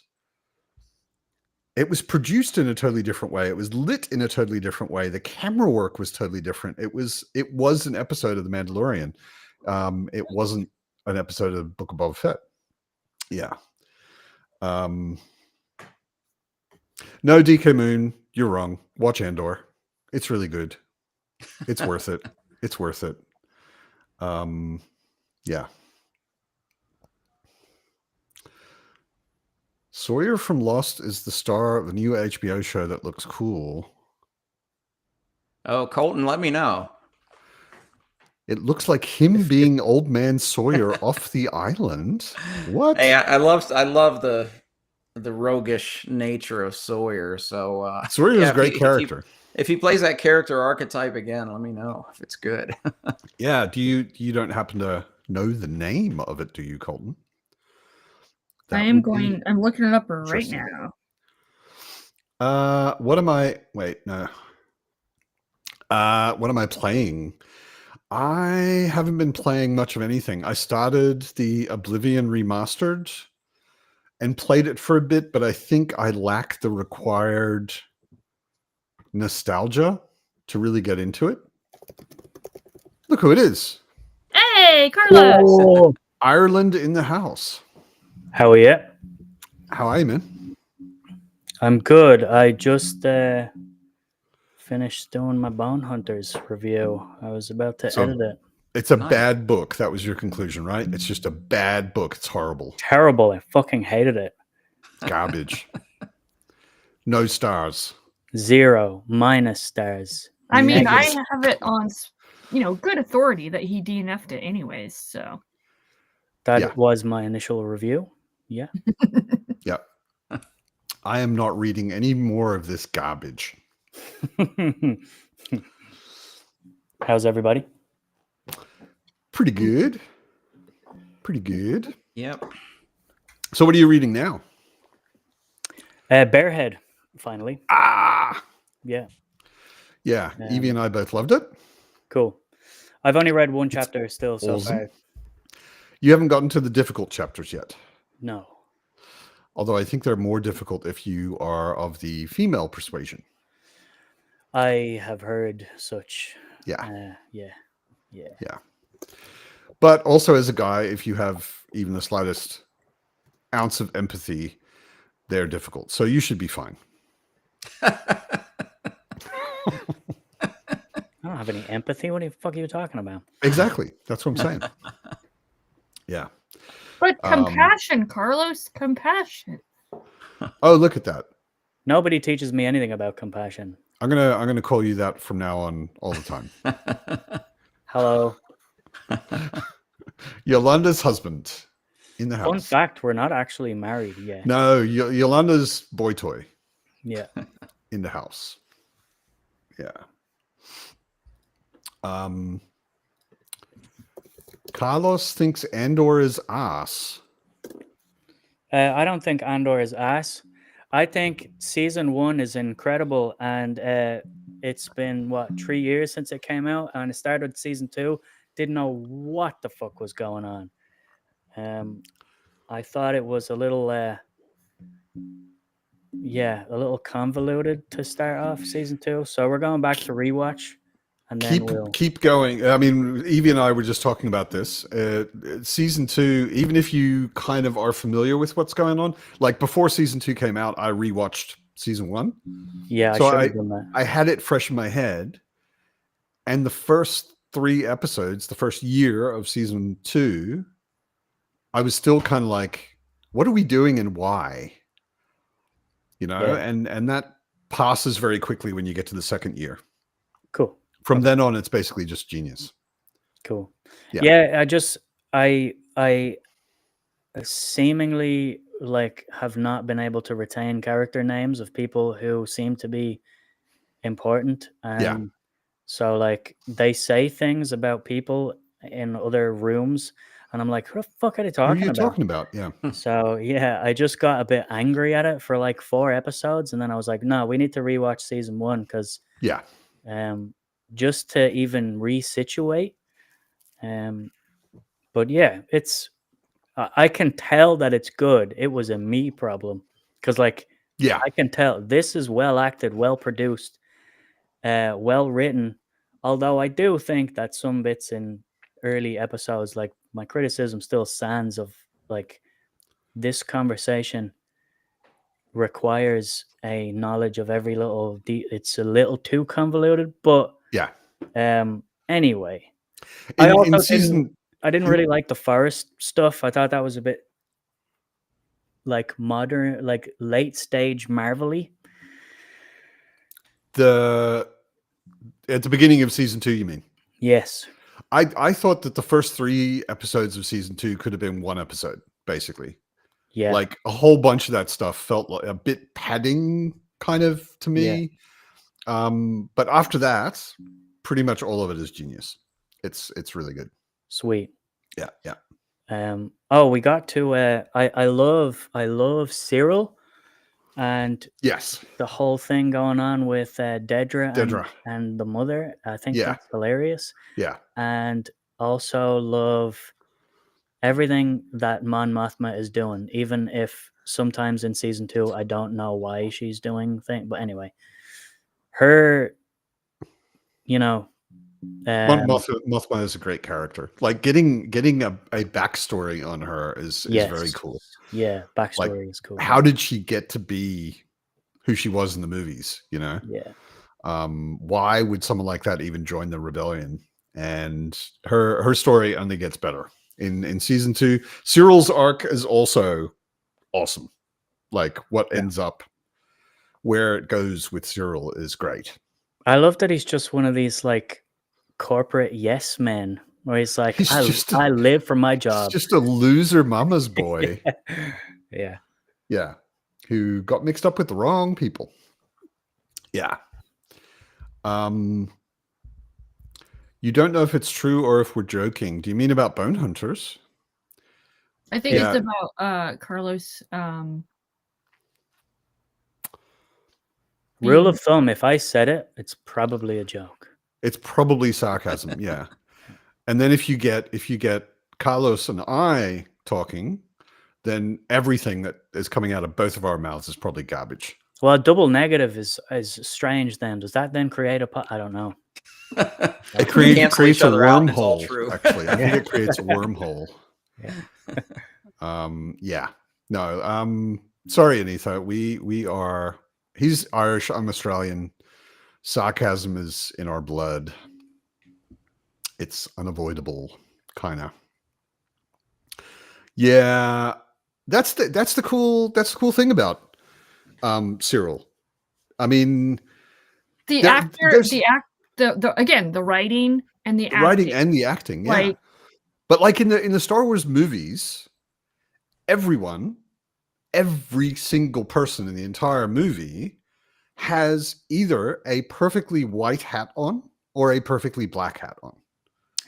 Yeah. You know, there's nobody where you're like, you're a bad guy, you're on the side of evil, but somehow I kind of sympathize with you. And to me, that just makes that just means good characters. You know, like, oh, sorry, Anita. We were being sarcastic about the Bone Hunters. The Bone Hunters is amazing and awesome. Andor is also amazing and awesome. We weren't being sarcastic about Andor. Yeah, sorry. No, Andor is the shit. It's not shit, it's the shit. It's really good. Yeah. It feels like a bit of an anomaly for Disney, right? Because since Disney took over with Star Wars and Marvel, it's been kind of ass. The quality of both properties, which like, and I love the MCU when it was good, and I'm a comics kid, so like I know it can be good, but Disney has just pumped out this factory of like more and more and more, and everything just gets diluted into whatever formula they have. But I feel like Andor is a bit of an anomaly. Like, how did that happen? Totally. Yeah, MCU got so oversaturated. Yeah, you know what? I wouldn't say it gave me faith again in the MCU or anything quite that dramatic, but I saw Thunderbolts yesterday. It's good. I like it. And I was like, this is actually good.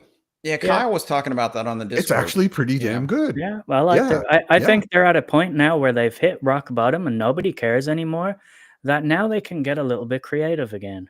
Well, and also just do stories about people that are actually people. Yeah. And not only superheroes. Yeah. Like, it's a Marvel movie that deals with depression and trauma. Mm-hmm. And I was like, wait a sec, people in the MCU have feelings? Yeah, and the resolution of the sort of villain story, blah, blah, blah, isn't just let's go punch it into the ground. Yeah. Yeah. Yeah. Wait a sec. Bone Hunters is not part of Belltube's DNF challenge. That cannot be. Who DNF'd Bone Hunters? That was my... I was joking when I said Carlos DNF'd it. Okay. By the way, to Britton's comment before about the book thing. So, funny enough, that's how my husband proposed to me. Is he got a earlier nice copy of Pride and Prejudice, and he got someone to cut a heart out in the pages. And he that's nice, Britton. That's a good idea. I hope she doesn't watch this stream. I'm sure she is not on Team Replay for the Sunday Pub. Nobody watches the Sunday Pub. By the way, speaking of Yolanda, when is she back? She is back tomorrow. She's currently in Spain, so it's her turn to go to Spain now, and then I get to go to Spain next month. We're just doing the usual family, contractual visits. So yeah, it's my turn next month. But I'm going for a while because I didn't get to go last year. I'm going for like 3 weeks to Spain as well. Yeah, nice. Yeah, you know that the Spain she's going to and the Spain you're going to are the same Spain. You could just go together.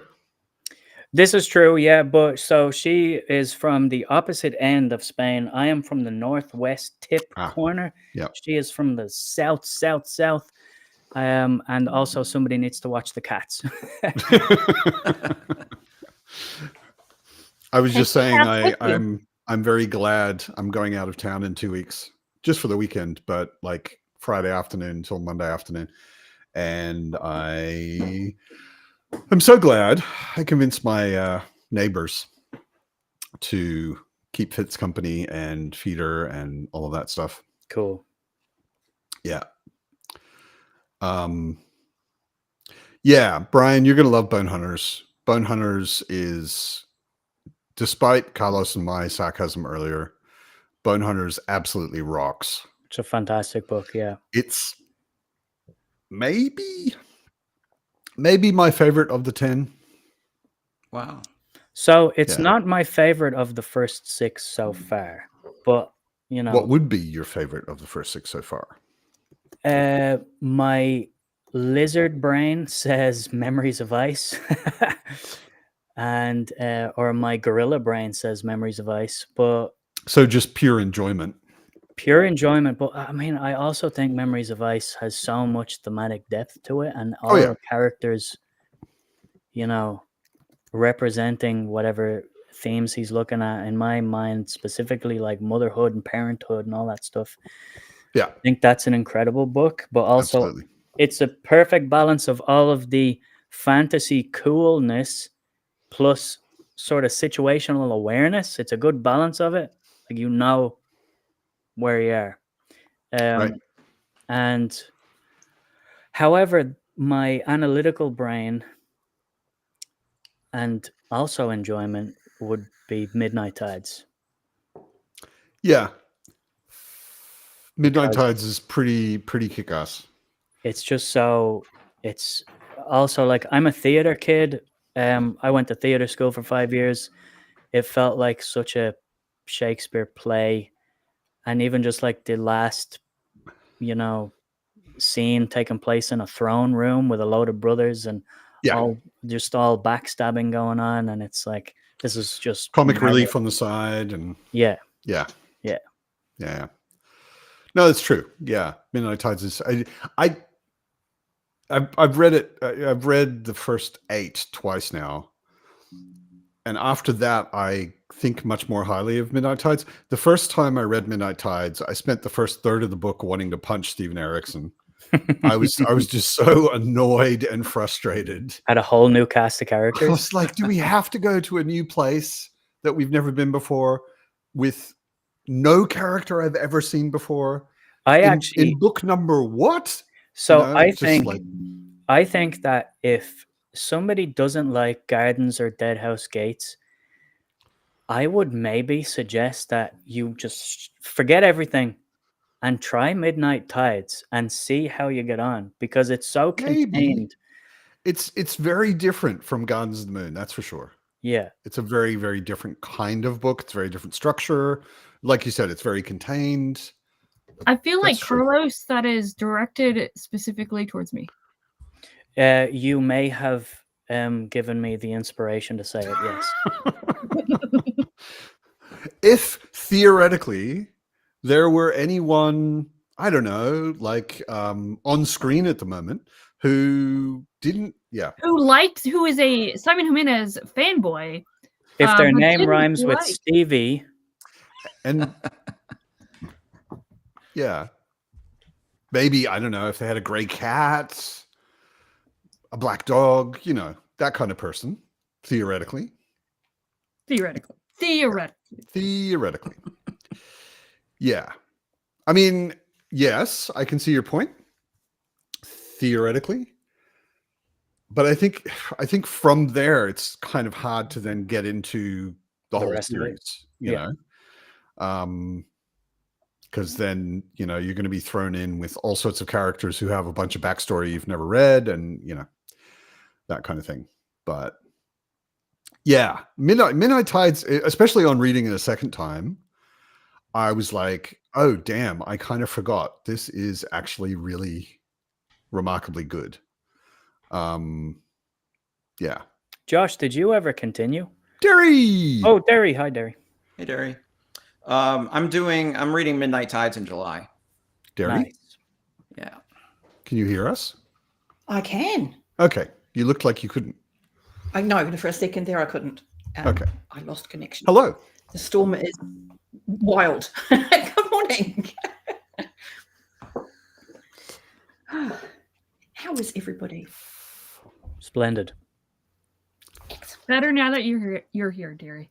Oh, you can say. Anitha, has no one ever explained to you that Malazan is romantasy? I mean, it basically started the romantasy genre. Mm. I mean, We've got some spice in there too, it's totally spicy. All sorts of romance going on. Erickson is a fan of big tushes as well. He's a big butts man. Kind Okay. of. Yeah, he likes big butts and he cannot lie. Yeah, Mhm. that's I true. mean, Tattersail, she's got Curvy. jumping trunk. Yeah. Yeah. She Yep. thick. Yep. That was just, it's only a small detail, but that was one of the things when I first started the series. I was like, I love having an epic fantasy where one of the main characters is a kind of curvy woman, Mhm. and specifically pointed out as being a bit chubby in a curvy, very attractive kind of way. But, Yeah. she's not the perfect athletic, Yeah. male gazy kind of expected. Every Heroine. woman in Dresden, you mean? Well, yeah, exactly. Yeah. Yeah, exactly. Blood in the Mist. Yeah, I've got it on my I've got it on my list. It is great. Yeah, no, I've only heard good things about it. I watched while I was drinking my coffee this morning. I watched Bookborn's new video. I don't know if it's her latest, but she just went through a whole bunch of her prettiest books. Oh no! Oh yeah. That's her Covers and penultimate stuff. latest. Her latest Okay. is talking about how Wheel of Time show was canceled. So. Oh yeah, which makes me sad. Wheel of Time should have been canceled after the first season, if it was going to be canceled at all. And Hasn't it only been getting better? it's only been getting better. The third season was actually pretty awesome. So someone actually made someone commented on her video and was like, made a great point that they are pretty sure that when it was greenlit, it was greenlit for 3 seasons. So that's why. Right. Sure. And the overall judgment of all 3 seasons together didn't get enough viewers. So yeah, understandable. Frustrating for those who started to enjoy it. Aslan, next month I will be reading books. Next Probably. week, and next month, I'll be reading Tori's book and Laura's book and finishing the Minton's book. It's BookTube month. Nice.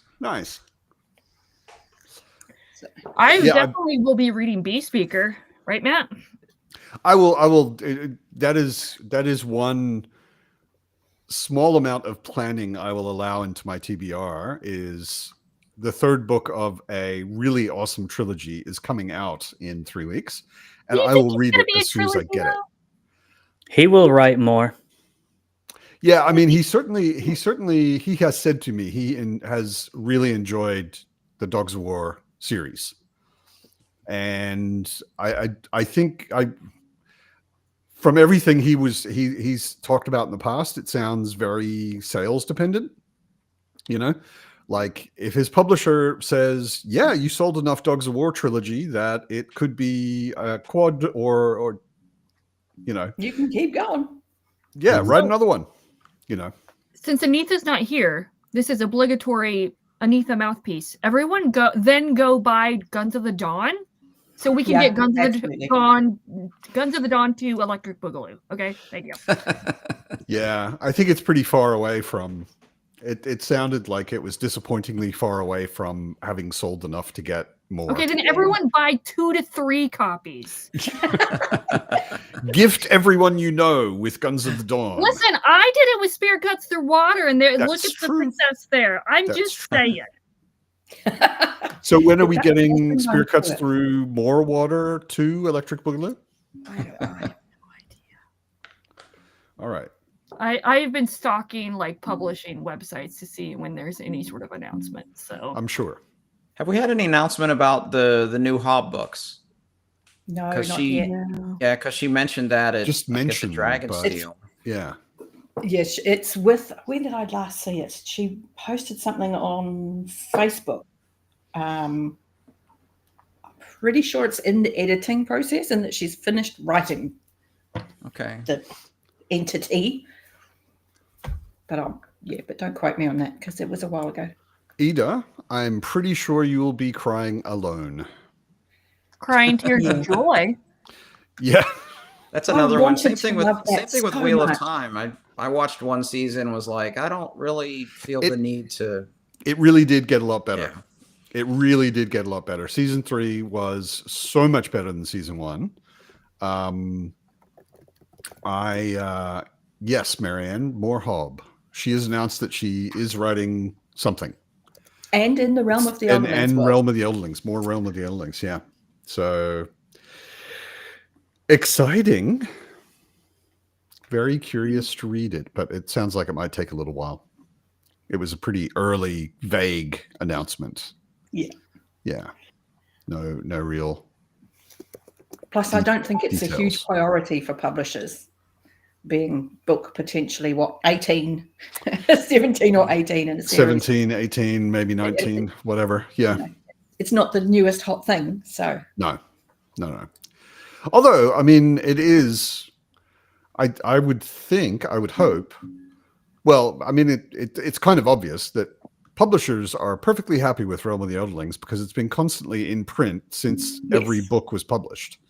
You know, like they don't let it go out of print. So it's still selling, That's right. It's got to be selling enough Mhm. that I can imagine them I mean, it being will also be kind of excited. published. Yeah. And she's still a big known name Oh, in hell the yeah. genre. Yeah. Just Um, ZK, the question for reindeer Derek. people. Yeah. I've got the duology. I will be reading it. I just don't know when. But I will. I've read it. Evie, have you read that one yet?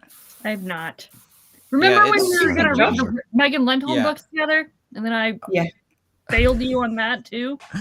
We'll get there at some point. No, I've read like 5 or 6 of the Lindholm side of things, and that's my favorite. Is that duology? Ooh, okay. Yeah. I'll move it up the list because I do have them physically, so I can get to Listen, them. Josh can't be trusted because he didn't like cloven hooves. Yeah, I didn't like Cloven But I Hooves. didn't think you would, so I'm okay with that. And Let the me duology have really my anger, Gary. Okay, that's fine. the You duology didn't is shout at really Andrew one nearly book. enough, so please do. Yeah, Oh, and the this is duology is really really one one book book. split into 2, so I wouldn't Oh, okay. spread them out. Nice. But yeah, I like that Marianne's excited that there'll be more in Realm of the Elderlings because she's literally only in Royal Assassin right now. And I'm so happy she's having a good time. Oh, So many I great don't books. I don't know if in she's excited or horrified. well, I'm hoping she's excited. But I took it's that one of more the as huge series. I'm reading the second book of a 16-book series, and there's more. Really? Yeah. For some reason, But it's a really Restream is weird thing. reacting Who really was I slowly. watching? Somebody that I haven't actually reached out to, or I must, on a different channel, who was saying that it's the only long series where they're almost at the end and they're not relieved that, oh, thank God, it's just nearly over. I've nearly, achieved the thing of finishing the series. It's more a question of, oh, it's almost over, and there's not going to Time be to any start more. rereading. And I thought, Yeah. that's kind of why I just keep going. Yeah. Although, admittedly, Malazan was also like that with me. I mean, I was at the end of the Crippled God. I was almost relieved it was over because I was kind of exhausted. Yep. But not because I was sick of it. I was just like, oh my God, because Crippled God is like some really epic shit. It's a weird thing. I know I'm going to read Malazan one day, and I have Gardens of the Moon on my Kindle. I have a paperback of The Crippled God, and I have a hardback of Dead House Gates. It's like I'm just slowly accumulating them whenever I see Weird them. collection. But yeah. Maybe you could read them with someone whose name rhymes with Stevie. I think I probably would be out of luck there because she's DNF'd it Yeah. twice, I think. Well, she could try again. Evie would be the perfect human if not for that. Listen, I've got many flaws. No, you don't. Well, the Malazan thing, yes. You do. Yeah. 10, exactly 10 flaws. Hey, I got DNF'd at Updates one point flaws. too. Video coming up next. Evie's 10 flaws, a Malazan video. You have about 12,000 pages of flaws to pick. Exactly. Actually, it's just over 3 million words of flaws. That's insane. I will say, in all words are really, really hard to say. In all sincerity, no joking, like no hyperbole, whatever. I truly wish that I could love Malazan. Like, so do we all. It's such a on presence paper, in BookTube. it could work for me, and I just don't know why it's not. I don't either. I have a hard time doesn't work. understanding it, but yeah, it's the way it is. Yeah. There are books. There's a video game going around right now where I'm like, Why? Did I actually play the same thing that everyone's talking about? Mm-hmm. Like everyone is talking about Claire Obscure Expedition 33. It's gotten rave reviews from all the official reviewers, all the people I know who are into gaming, played it, loved it. I played 7 hours of it and I was bored. But you played 7 hours of it, so you checked.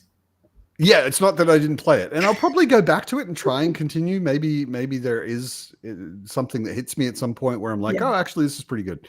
But 7 hours is a good test of a video game. I think so. Yeah, especially when the whole thing, like if you play the main story straight through, it's like 20, 24 hours, something like that. So, I played a fair bit of it. Yep, you gave it the old And yeah, not for me. solid try. So I understand, Evie. I understand. We love you anyway. Slightly less than we would if you loved Malazan, but only slightly. Listen, anyone It's that the says love tiniest is bit. unconditional is wrong. So, Of course. and Malazan is proof of that. Yeah. Demidrek is impatient for your review, Carlos. Maybe in a couple hours' time, because I have footage to edit, and I'll probably do it after this. Ooh. Nice. Unedited, uncut, raw and uncut, raw and uncut. Absolutely I not. would love There's to. too, there's Carlos too Lucas. many four-letter words.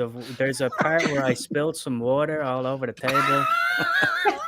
Absolutely not. Those are the You things need we to be want to keeping see those. now. No. I You need a don't want. blooper reel. No. need it.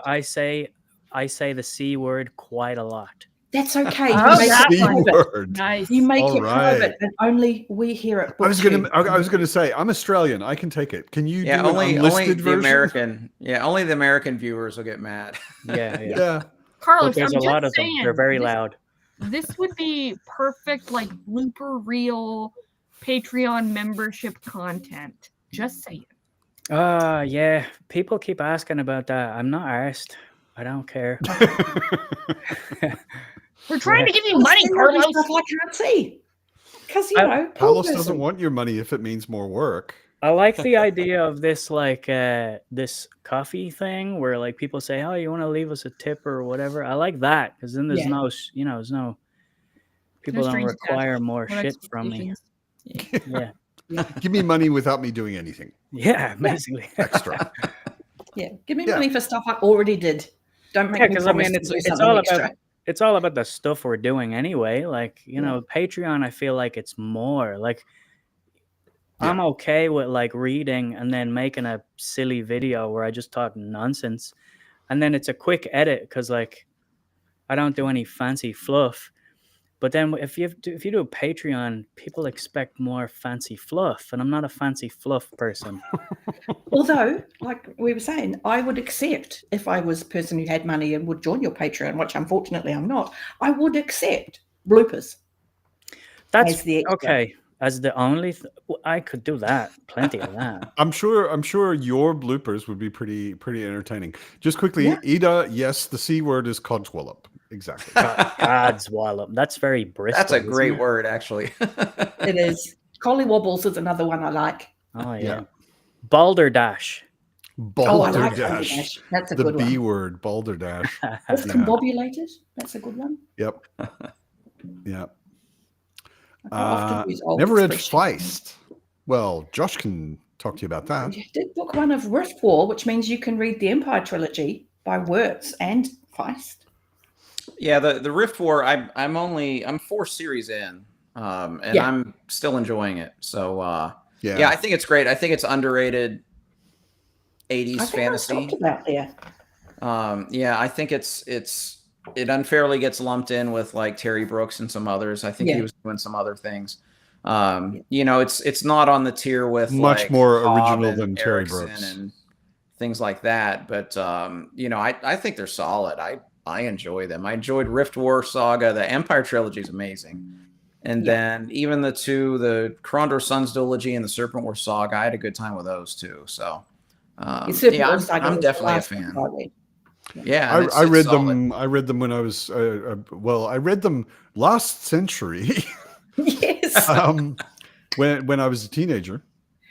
Sounds like much longer time ago than it was, but yeah, I read them when I was a teenager. The Magician. I think I read the Rift War as well, but I read the Magician books, and I remember them very fondly. It's always so strange to me that people refer to it in plural because I've only ever known it in one. When I got edition, them, it was one Apprentice Master. book. It was Yeah. 2 books. Yeah. I can see how it got split though. There's such an easy split line. In And it. it's also like if it's one book, it's a very chunky one book. Oh yeah, it was Yeah. a chunky book. Yeah, It yeah. was good looking though. Long Japanese name. I moved from Australia to Germany the first time in 98. And then I lived here for a while, and then I moved back to Australia and lived in Sydney for 6 or 7 years, and then I moved back here again. Or actually, I moved to Hamburg and Denmark, and then Hamburg again, and then Berlin eventually. But yeah. So it's been a while. I think it's cumulative 20 years in Germany, something like that. Yeah. Exactly. How's your Hullabaloo. German? Fluent. Nice. Yeah. You can tell.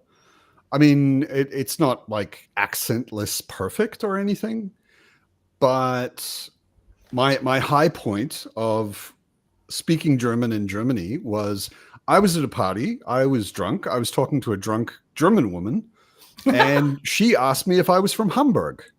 And I said, yes, of course I'm from Hamburg. Where else would I be from? Can't you hear my accent? And she was like, yeah, that's why I asked. And I was like, yeah. So I have a story. German. I have a scenario like that. Now, I don't speak German. I have a couple of phrases. Obviously, Yolanda is German. Just the things that she yells at you when she's pissed off? Yeah. Obviously, we're a strange mix. So, like, I'm Spanish Irish. She's Spanish German. It's a hell of a combination. Yeah. I know. Yeah. My joke to everybody is always, you put us together, we make one entire Spanish person. But anyway, so we were in Germany. We were in Berlin over Christmas one year, and I was going up to get. I love bratwurst, right? Yep. Of course. Love it. It's the best thing ever. Or even better, Kuliwurst. No, I prefer bratwurst, actually. Yeah, fair enough. But anyway, I went up to order it, and apologies in advance to all Americans watching. There were 2 Americans in front of me. I apologize for them already. And they said to the guy working the barbecue, hi, can we get 2 hot dogs, please? What? And I'm just like, fuck. So, and I'm there. I've practiced this, like how to order these, you know, and I nail it. And then they go off and they wait for their hot dogs, and I go up and I ask, "Hallo, 2 Bratwurst und 2 Glühwein bitte." And he's like, "Yeah." And then he starts doing his stuff, and then he goes, das Amerikanen. And I was like, yeah. And then he laughed. And I was like, he fucking thinks I'm German. He thinks I'm local. Hilarious. Like it. I love Americans. So speaking of German, we have German in the chat. Okay. So long Japanese name is also German and That's is planning. Timu, by the way. Timu. Huh? Timu. Okay. Oh, okay. And is planning a longer trip to Australia because they love the nature there. Nice. Usually what I hear from What's to Germans, kill you? like every time I speak to a German and I say, I'm Australian, they're like, oh, it's beautiful there. Everything wants to kill you, though. I'm never going to go there. I'm like, No, not everything come wants to to New kill you. Zealand. The It's Australian more pretty people don't want to and kill nothing you. kills you. Yeah. Speaking of nature I had the stuff, best nature moment yesterday. Sorry, I have to gush because I was fizzing. I was gonna say, Derry.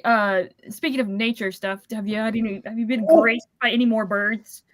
No, but that's something that over the hill from me is a rare bird sanctuary because New Zealand has a lot of really rare birds, and one of them is an enormous parrot, like sort of yay big in the body, and it looks very camouflaged. It's sort of greeny, grey, brown until it lifts its wings and flies, and all underneath his wings and all underneath their tail is like bright orange, and they've got the intelligence of a toddler. They're really clever for birds.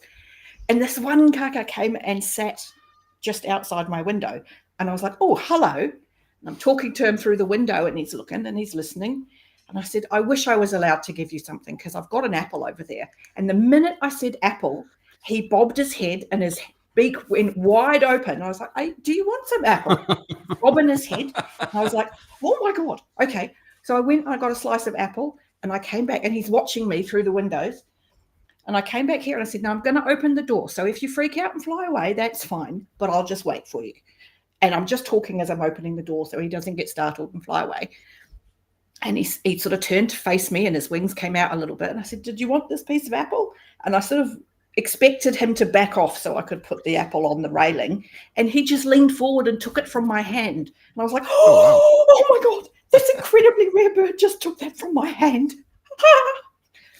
And then he came back for another piece, but he kept flying away, and he would turn his back to me in the tree while he ate. So I couldn't take a photo because you can't see him in the photo. It's like, oh, who's going to believe me? I don't care. I had the experience. I was fizzing for ages about that yesterday. And he's gone back to the forest, and he's telling all his friends. So I flew up to this window, and I went like this, and she understood that I meant apple. Yeah. And like she was on remote control, this human went and got me some apple. Got it for me. Yeah. Big chunk too. Cool. Yeah. I was like, oh my God. It was so exciting. D.M. Cornish, favorite Australian author. Never heard of him. Monster Blood Tattoo Saga. Is that the one Inspired David's reading? Bloodborne. I have no idea. Who's David? Don't know. Wait, what? I'm so confused. But what? I have no idea what's happening. I have no idea. It's fine. That's right. Monster Blood, the thing just rang bells, and I thought it was what David did. I actually had a moment recently where I was like, I kind of miss reading Australian authors. I used to read a lot of Peter Carey. I read all of Peter Carey, who I really, really love. Wrote some great stuff. Hasn't written anything in a while, I think. And I bought Tim Winton cellos recently, which was Booker Prize. I think it won the Booker Prize. It was definitely on a prize list. And then the classic, just so I don't get it wrong, My Brilliant Career, which is quite old. Right. Miles Franklin. It's sort of an Australian classic. That's right. Every time Australian author gets mentioned, my brain goes, J. Christoph, and I can't think past it. Yeah, I was thinking a little older than Jay. The minute it's in my another head, generation. I can't think of another author from Australia. Not a single one. Yeah, there are a few. There are a few. Also in the genre, there's people like Garth Nix, who sort of YA-ish. A lot of his stuff, but I know adults who've enjoyed some Garth Nix as well. Who did I read recently? Well, The Chancellor by I always forget her name because it's initials. Bates. Oh God, E.J. Beaton. E.J. Beaton, yeah, that's it exactly. That was my book of the year, or almost my book of the year, a couple of years ago. It's very good. She said she's going to write a second book, but I was actually talking to her at one point, and she was like, "Well, I'm going to write a second book, but I'm writing a different thing now." She was going to write another one of those Greek mythology retellings. I have three Aussie authors that I kind of like. Well, Marcus Zusak is one. I've read a few of his books. Obviously, The Book Thief is his most famous. I've read The Book Thief. Yeah, that's right. I didn't realize he was Australian. Yeah. And then Chris Hammer, who writes crime fiction, and Jane Harper, who also writes crime fiction. And obviously, I like J. Christoph. I think he's fun. Trudy Canavan. I've also read Trudy Canavan a while ago, but yeah, also something worth reading. Yeah, there are some good authors. But I mean, if you like sort of most of his books anyway. Well, no, that's not true. Some of his books are sort of historical fiction, but pretty much all of his books have a bit of a magical realism flavor. Peter Carey is great. And he wrote an excellent most people outside of Australia have never heard of him, I think, but like in America, you've got Billy the Kid. To Australians, Billy the Kid looks like a pussy, Because Yeah, in 'cause Australia, Ned Kelly's you've got fucking Ned awesome. Kelly, and Ned Kelly was this huge Irish dude who built himself an iron suit of armor so that he Yeah. couldn't be shot by the cops.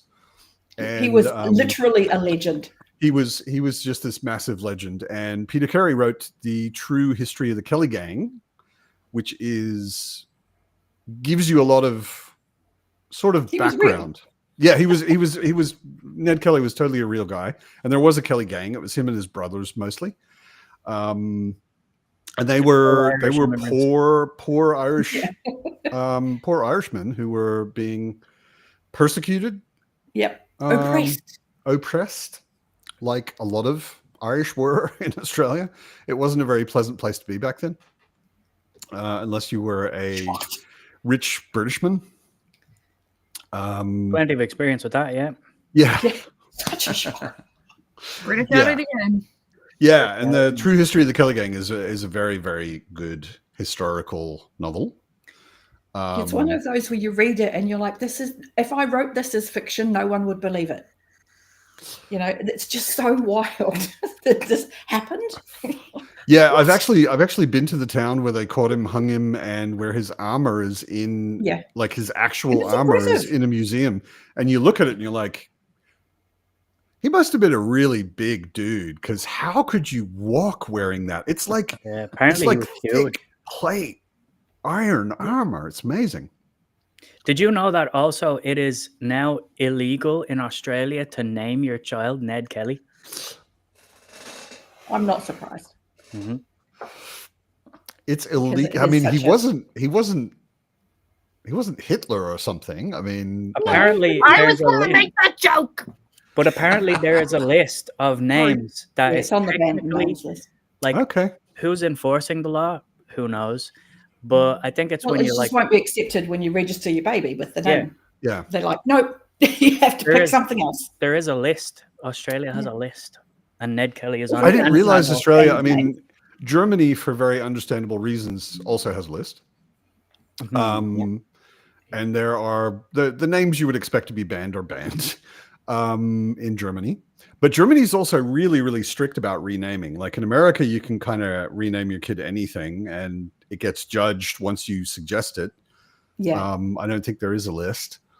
But in Germany, it's very restrictive. You have to actually have a reason for a name change. You need to be able to argue it in some way that there is a sensible reason that your name should be changed. Yeah.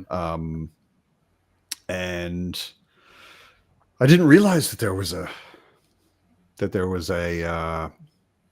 list in Australia. I didn't realize Ned Kelly was on it. I mean, a lot of people, he's kind of a Robin Hoodish character. Like a lot of people would see him as a bad guy, and a lot of people would see him as a good guy. Officialdom. Yeah, exactly. Everybody on the side of the law, of course, he was a bad guy, and a lot of poor people, I think he was a bit of a hero. Anyway, do we want to maybe do another sprint? How do we feel about a sprint? I'm going to have to go, but sprint away. I will also exit because I'm going to edit this review. But if I finish and you're still on, then I'll jump back in. Unlikely, because it's an hour later here than it is there. So see you later, Carlos. Look forward to your review. Cool. Lovely to see you. Sure. Love to Yolanda. Yeah. Great to see all of you. And good to see you too, Josh. Thanks for coming. Oh, my pleasure. I'm just glad I have time to do it again. So yeah. Take care. Me too. Mwah. Mwah. See you guys later, and everybody enjoy your book. And as always, please mute yourself.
Hello. Hello. Hope I'm everyone 3 had a chapters in to Discovery, and I am enjoying it. A very lot. good. Very good. I am at a pivotal point in Blood of Dragons that I can't describe without spoiling anything, and it's pretty exciting. Awesome. I'm enjoying it. A lot of shit that's been building up for a long time is coming to a head. Ooh, It's exciting. I can text you about it later. awesome. Yeah. So it is late-ish here. It's Are you ready for 11:15 nice? in the evening. Yeah. I'm not going to go straight to bed. I'm probably going to continue reading because it's exciting right now, but I am going to close the pub. Fair enough. Daniel read Discovery last week and really enjoyed it. I'm glad to hear. Yeah. I mean, it's always nice when a friend of yours does something cool, and John is awesome, Jacob's awesome, Amy's and- amazing, and yeah, and all of them together seem to have put out a pretty good book. Everyone that has talked about it that I've heard so far has said it's pretty enjoyable. well, I'm having no trouble taking it in. I think it helps that it's opened in the South Pacific, and I'm familiar with the region and the area, and I'm old enough to know the 90s. So I'm like, yeah, Right. my brain is okay with this. Okay, cool. Nice. So I will say thank you, ladies, for joining me on screen. Thank you, everybody else who joined on screen and had to go earlier. No thanks to Philip Chase, who said he would join and didn't. No, I'm kidding.